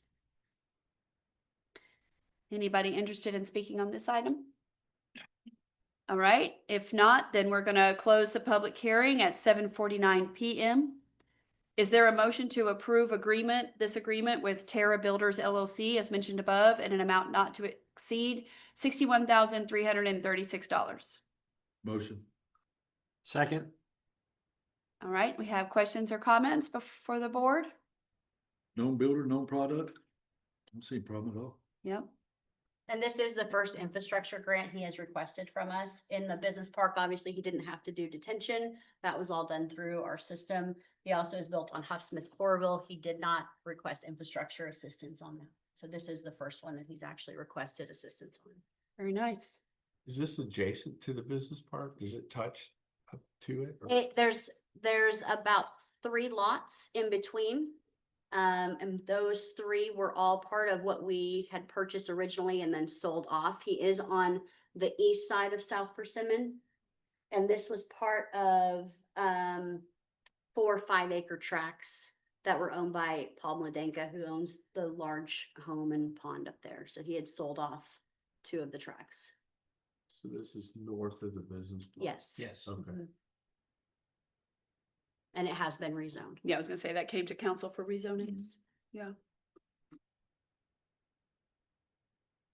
All right, then let's call for the vote. All those in favor, please say aye. All opposed? Motion carries unanimously. Consideration and possible action by the Tomball EDC to approve as a project of the corporation an agreement with Maria Jordan to make direct incentives to or for assistance for infrastructure for a project not to exceed $8,577. Kelly. This item is also an infrastructure grant request. This is for Dr. Maria Jordan. This is in conjunction with a new construction of a medical office building. She will be relocating. This is part where she is now is currently part of the property that the city of Tomball had purchased. So she had already had a lot right on Alma Street. It was about 1 acre. And so she's looking at moving forward to build her practice there. The building will be about 1,900 square feet, and she is looking at a capital investment of about $1,150,000. Again, the eligible infrastructure for this project is water, sewer, sanitary, storm drainage, electric, and related site improvements totaling $118,855. The 5-year net benefit of this project on Tomball's economy is $28,591. The proposed incentive is $8,577 based on 7.2% of the actual expenditures for the eligible infrastructure improvements. Very good. All right, the public hearing regarding this item is going to open at 7:52 PM. The board will now hear from anyone who would like to speak for or against this proposed project. If you would like to speak, please come to the podium and you have 3 minutes. Does anybody want to speak on this one? If not, then we're going to close the public hearing at 7:52 PM. Is there a motion to approve an agreement with Maria Jordan, MDPA, as mentioned above, and an amount not to exceed $8,577? Motion. Do we have a second? Second. Any comments or questions for the board? All right, I'll call for the vote. All those in favor, please say aye. Aye. All opposed? Motion carries unanimously. Consideration and possible action by Tomball EDC to approve as a project of the corporation an agreement with Murchison Spice Company to make direct incentives or expenditures for rental assistance in an amount not to exceed $10,000. Kelly? This item is a request for assistance through our rental incentive program. Cheryl Murchison is the CEO and owner of Murchison Spice Company. And you may recall the name Murchison Spice Company because we did a rental incentive for them previously when they were looking at leasing 210 West Main Street. Unfortunately, they had some severe storm damage that caused them to have to relocate from that facility. Her and her husband ended up purchasing the property at 1710 South Cherry Street, and they plan to lease the 1,400 square foot building to Murchison Spice Company. So the owners are leasing it to the actual company. They have been in business since 2024. They sell culinary spices, olive oils, vinegars, and those types of things. And they're also looking at being able to hold cooking classes, events, and really create like a community space with this new business location. The rental incentive is for up to 25% of the base monthly rent payable after the first full year in operation. The amount is not to exceed $10,000.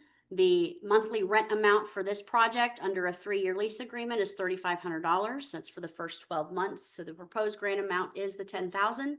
Again, payable after the first full year in operation based on verification of all rents paid. Be happy to answer any questions, and I believe that Cheryl is here. Thank y'all so much for having us tonight. I'm here with my husband and two of our three daughters.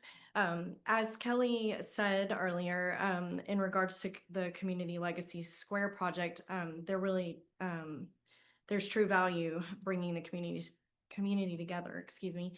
And that's totally how I feel about our company as well. Any financial support provided through the rental incentive program would have a transformative impact on our ability to reopen and sustain operations in our new location.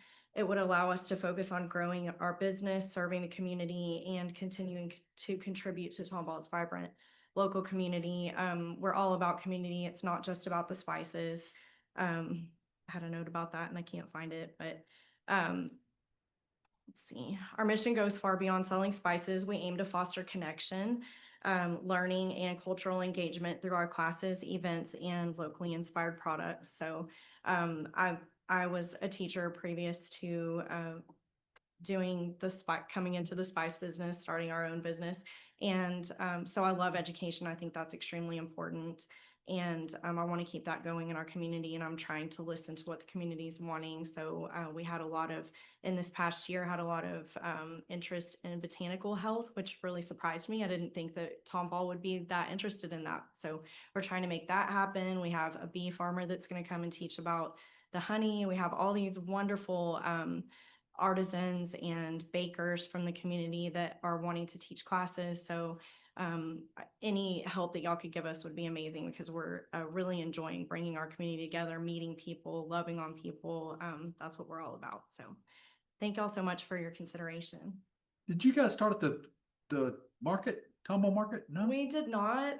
We are moving into making our own blends, but I believe that's one of the specifications. Right now, we have a co-packer that packs our pure organic spices, and we have to be able to create our own things to be able to be part of that. So we just started right on Main Street. Yeah, looking forward to y'all open up. I'll be there. All right, thank you. Do y'all have any other questions? Any more questions for the applicant? All right, thank you. Thank you. So we're going to open the public hearing for this item at 7:57 p.m. If anybody would like to come and speak, please state your name and address, and you have 3 minutes. All right, we're going to close the public hearing at 7:57 p.m. Is there a motion to approve this agreement with Murchison Spice Company for rental assistance for an amount not to exceed $10,000? Motion. Second. All right, any comments or questions for the board? All right, I'll call for the vote. All those in favor, please say aye. Aye. Any opposed? Motion carries unanimously. Consideration and possible action by Tomball EDC to approve as a project of the corporation an agreement with CKM Property Management to make direct incentives or expenditures for rental assistance for an amount not to exceed $7,299. So we have received a request from Bruce Deckard, which is the president of CKM Property Management, for funding assistance through the rental incentive program. CKM is a property management and homeowners association management company. The company is currently located at 1431 Graham Drive in Suite 252, which is in the field co-working space. They currently occupy 535 square feet. Through the expansion of the company, they are looking to expand their office area. So they are looking at moving into 1,825 square feet at 14011 Park Drive in Suite 112 here in Tomball. This new location will provide greater accessibility for clients and their ability to contribute to Tomball's growing business environment. The proposed performance agreement is for 25% of the base monthly rent, which is for the first year of operation only and will not exceed $10,000. The lease agreement that was submitted in your packet does show a 3-year lease commitment, a monthly rent amount of $2,433.33 for the first 12 months, which equates to $7,299 incentive. If this project is approved, it will go to City Council for final approval by resolution. I believe that Bruce is still hanging in with us on Zoom to be able to answer any questions that the board may have about this project. All righty. Can we hear the applicant? Yes, can you guys hear me? Yep, we can hear you. Hi, good evening. Thanks for allowing me to speak briefly. CKM's been around since 1995. Been in Tomball most of that time. My wife and I bought the company in March of 2022. I'm a resident, I've been a resident of Plano, Texas since 92. My wife's a lifelong Texan in the Rockport, Galveston, Houston area. The space you guys mentioned earlier and just now, thanks Tiffany, 500 and some square foot up to 1800 is a game changer. Today in the office, we had 7 people in 500 square feet. And it is tight. Close quarters. We've done well with expanding. We have 36 total communities, with 10 of those in Tomball. We stretch all the way down to Galveston. Our biggest community is in Galveston. We sold our home in Tomball. We are committed to this business. That's it. Any questions? Any questions for the applicant? Not for me. All righty, we're gonna, thank you very much. We're gonna open the public hearing on this item at 8:01 PM. Board will now hear from anyone who would like to speak. Please come to the podium and state your name and address, and you have 3 minutes.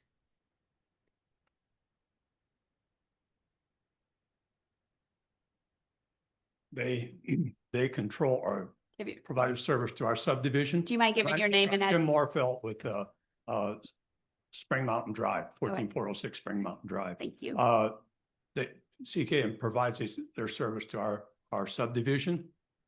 Do a great job. I attend it often whenever they have a meeting. Used to be monthly, now it's so many times. Anyway, good people. I have nothing in common with them other than they've done us a good service as a community. So. Very good. Thank you. Good info. Thank you. Thank you, sir. Anybody else would like to speak on this item? If not, then we're going to close the public hearing at 8:02 PM. Is there a motion to approve an agreement with CKM Property Management as mentioned above in an amount not to exceed $7,299? For the motion. Second. Very good. Any comments or questions? All right, then I'll call for the vote. All those in favor, please say aye. Aye. Any opposed? Motion carries unanimously. Consideration and possible action by Tomball EDC to approve as a project of the corporation an agreement with Sassy Whiskers Cat Cafe to make direct incentives for rentals assistance for an amount not to exceed $9,000. I know y'all been waiting for this one. I'm ready. Not helpful. It was good tilling. We did have a good laugh on this one because it's something new and Sassy we Whiskers. had never heard of this in the office, but we received a request from Heather Pollock, who's the owner of Sassy Whiskers Cat Cafe. She is asking for assistance through our rental incentive program as well. She proposes to open a 2,200 square foot cat cafe at 412 West Main Street. The cafe will serve coffee and light snacks, and then it will also help support animal welfare by partnering with some of the local or rescue organizations to help facilitate cat adoptions. They will have some planned programming such as casual cat meetups and creative events. As you know, the goal of the rental incentive program is to help locate businesses in existing vacant spaces. The incentive is an amount not to exceed $10,000 based on 25% of the base monthly rent. The amount for this project is $3,000. The rent it's $3,000. You're messing me up here. I was doing so good. It's $3,000 per month for the first 12 months of operation. They are signing a 3-year lease, and the incentive amount is not to exceed $9,000. And I don't believe that Heather is here. Yeah. Okay, very good. Then we're gonna open the public hearing on this item. We're gonna open it at 8:04 PM. The board will now hear from anyone who would like to speak for or against this project. If you would like to speak, please come to the podium, state your name and address, and you have 3 minutes. All right, if nobody wants to speak, then we're gonna close the public hearing at 8:05 PM. Is there a motion to approve the agreement with Sassy Whiskers Cafes? Motion. Second. I think Mr. Bill's feeling sassy. Right, is there any comments before I call for the vote? I guess they're not gonna leave dogs, let dogs come in, I right? mean, no dogs. No dogs allowed. So no jobs, there's no jobs coming in? Oh, no, No, there's jobs. dogs, dogs, dogs. No, but it doesn't create primary jobs. Their requirement is a minimum of 2 jobs and they do meet the minimum. Okay.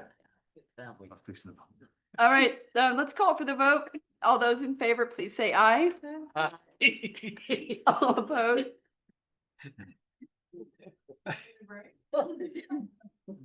All right, item 17.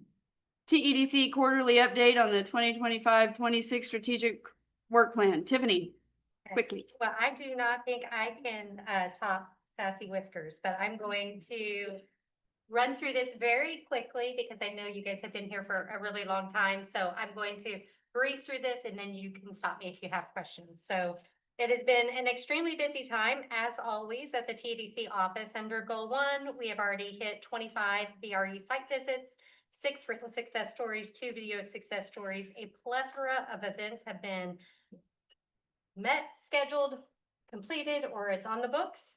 And we have successfully completed 2 project grants. Under Goal 2, which is attraction and recruitment, we are within our 4-part webinar series. I do want to give a shout out for webinar 2 that is coming up. It is called From Fragile to Fearless, the 5 practices of cultures that thrive under pressure, to be hosted by Brian Wallace of HR Strategies. This will be on November 25th. So if you're interested, go ahead and get signed up.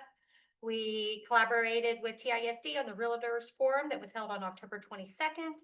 We continue to work with TXP to finalize the incentive policy. We continue to tweak that. Some of the changes, like the change tonight for the incentive policy, kind of helps massage that, furthering it along. So that will be coming to you either January or February once they have that document finalized. We are anxiously awaiting the targeted industry analysis. We updated this process. We spoke to them a couple weeks ago. They were hoping it would be in our inbox this week. So hopefully we will have it shortly. We have 10 project grants that have been approved this year. We did host an international German company on October 10th. We've done Size Up trainings, which is an online business intelligence software. And we did meet with the Quebec delegation on November 7th. On goal number 3, I don't think I really have to go into all of the details because you saw 49 applications. So we are clearly meeting this goal. There is a plethora of lists of things that we have accomplished under the downtown goal. Obviously, the redevelopment of the Tomball Legacy Square project is taking precedence, but there are several other good things there to look through. Goal number 4, education workforce development. We have partnered with Lone Star College to host our community career fair. It will be held on April 28th, so you will hear more about that as we approach it. Lots of meetings, lots of stakeholder meetings. We're involved where we're supposed to be, TISD, Lone Star College, Tomball, regionally, universities. We've been there. We are meeting that mark. Operations for Goal 5. If none of that got you excited, then check out operations. There's more. I don't know how many more times I can say we have met with the people. With the people. All the people we have met with. It has been a very busy time. We did attend TDC, IEDC, APA as inside of that time frame. So we met with the people in Tomball, and then we met with the people outside of Tomball to correspond and collaborate with all of our partners. How was that? Awesome. Love that. Excellent. Very Perfect. good. Very good. I know it's like quick update on the feasibility study and our traffic study. Is that all going planned? Still moving forward. So all of the interviews have been conducted. We had a really Yes. good response rate. So they should be getting me the list of every single person that the interviews were conducted. I do want to have them do either an interview or some type of focus group with the committee now that it has been formed and established. So that will be part of it that will kind of add on to their plate. But otherwise, they are moving right along. They're starting to do or have been doing a lot of the market research. So competitors, users, all of that stuff. So give us any kind of a taste of what he's found out so far? Not yet. Not yet. I'm anxiously waiting. And then the parking and mobility study, Kyle was not able to be here tonight, but that is going right along with that. We are kind of in a pause phase until we get the feasibility study back, because the driver is going to be, what's the occupancy going to be? And that'll drive. First quarter next year to be finished. Yes, yes. So we're hoping February for it to be completed. Awesome. Mhm. Thank you very much. The email you sent out on the 11th about the invitation to participate in the study, Mhm. is that web management interviewing us as Yes. well? Mhm. Okay, so we need to schedule that. Yes, so if you haven't scheduled that, I need to let them know so that they can open up some more Okay. windows on there, because if you click on that link now, it might not show any availability. It doesn't. I tried today. Okay. Is there anybody else that still needs to do it? I've already done it. So I'll let them know. I'll let them know that there's two that still need to do it. We were both Okay. degenerates. I saw it and went, I think the last one was like Friday, wasn't it? yeah. Yeah, So you guys all still need to be interviewed? we do. Okay, so three here. Yep, got it. Did you guys already get interviewed? Just- Listen. Oh, I'm noticing a Latrell. distinct. We had a great discussion. Yeah. Latrell also needs to be interviewed. Okay, right. Okay. I loved my interview. It was great. This side didn't do a very good job. Maybe you sent it to them earlier, speak. No, I promise. It went out at the same time. I was left. That's a good thing. You better send it to me again. I will. That's I will. the way I'm talking about Went like to this. cyberspace. Yeah, check. What is this? And he's from New York. Yeah, because she was in New York City. You know, I try to enunciate, but sometimes it doesn't work. Okay, very good. Item 18, consideration and possible action by the Tomball EDC to approve an amendment to the commercial real estate listing agreement with Colliers International for the sale of EDC owned property. Kelly? This item and the following item really only extends the existing agreement for 1 year. We review this every year. This one is for the listing agreement. So Colliers represents us on the sale of all of our EDC owned property. The next item is for the buyer representation agreement. Again, no changes to the agreements other than extending them for 1 year. Is there a motion to approve an amendment to the commercial real estate listing agreement with Colliers International as mentioned above? Motion. Second. All right, any comments or questions? With this being a continuing resolution, I just assume the EDC is very happy with what we've got so far. Tom is a critical part of our team. So, yes. Very happy. Critically happy. Well, I- Don't give him the big head. He's already got a big enough head. Well, he's replaced. My bank just recently signed on for Colliers to handle all of our foreclosed real estate too. Oh, nice. No, I can't talk enough. And I just want to go on record for y'all saying that Yes. Yep. he has been so integrally good. Really Part has. of our team. He did. Okay. All right, I'll call for the vote. All those in favor say aye. Aye. Any opposed? Motion carries unanimously.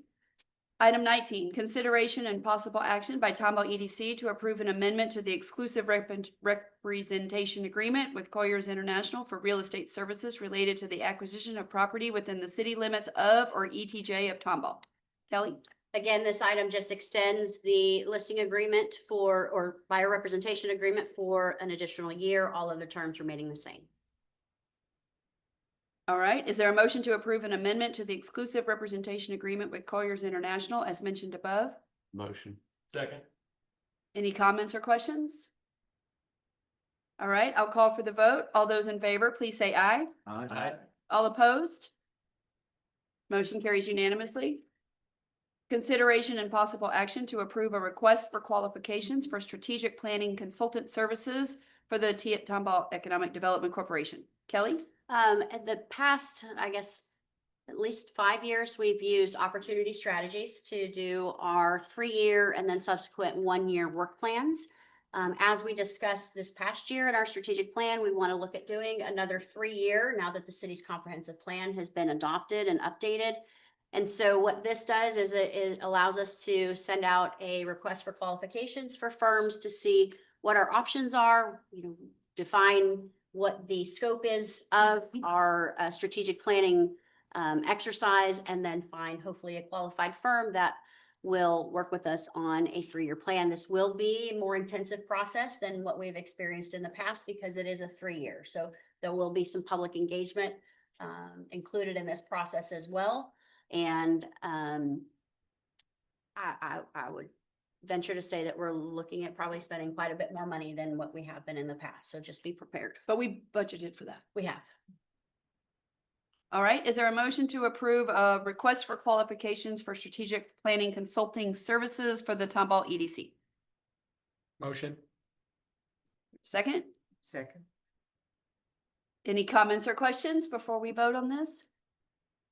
So this is just to possibly consider somebody else other than to open it up to maybe just consider somebody else than who's been doing it. Yeah. And it's just such a big one that just good to reassess. It's a good time to do that. Yes. So can I ask, is there another one that you've had in mind perhaps, or is it truly just wide open shotgun? It's approach? really just wide open. Okay. We know the strategic planning firms that come to the Texas EDC conferences, the IEDC conferences, those that are there, really kind of, trying to get the business. For us, I think we want to cast a wide net. Great. And just see, get the most qualified firm. Great question. All right, anything more before we vote?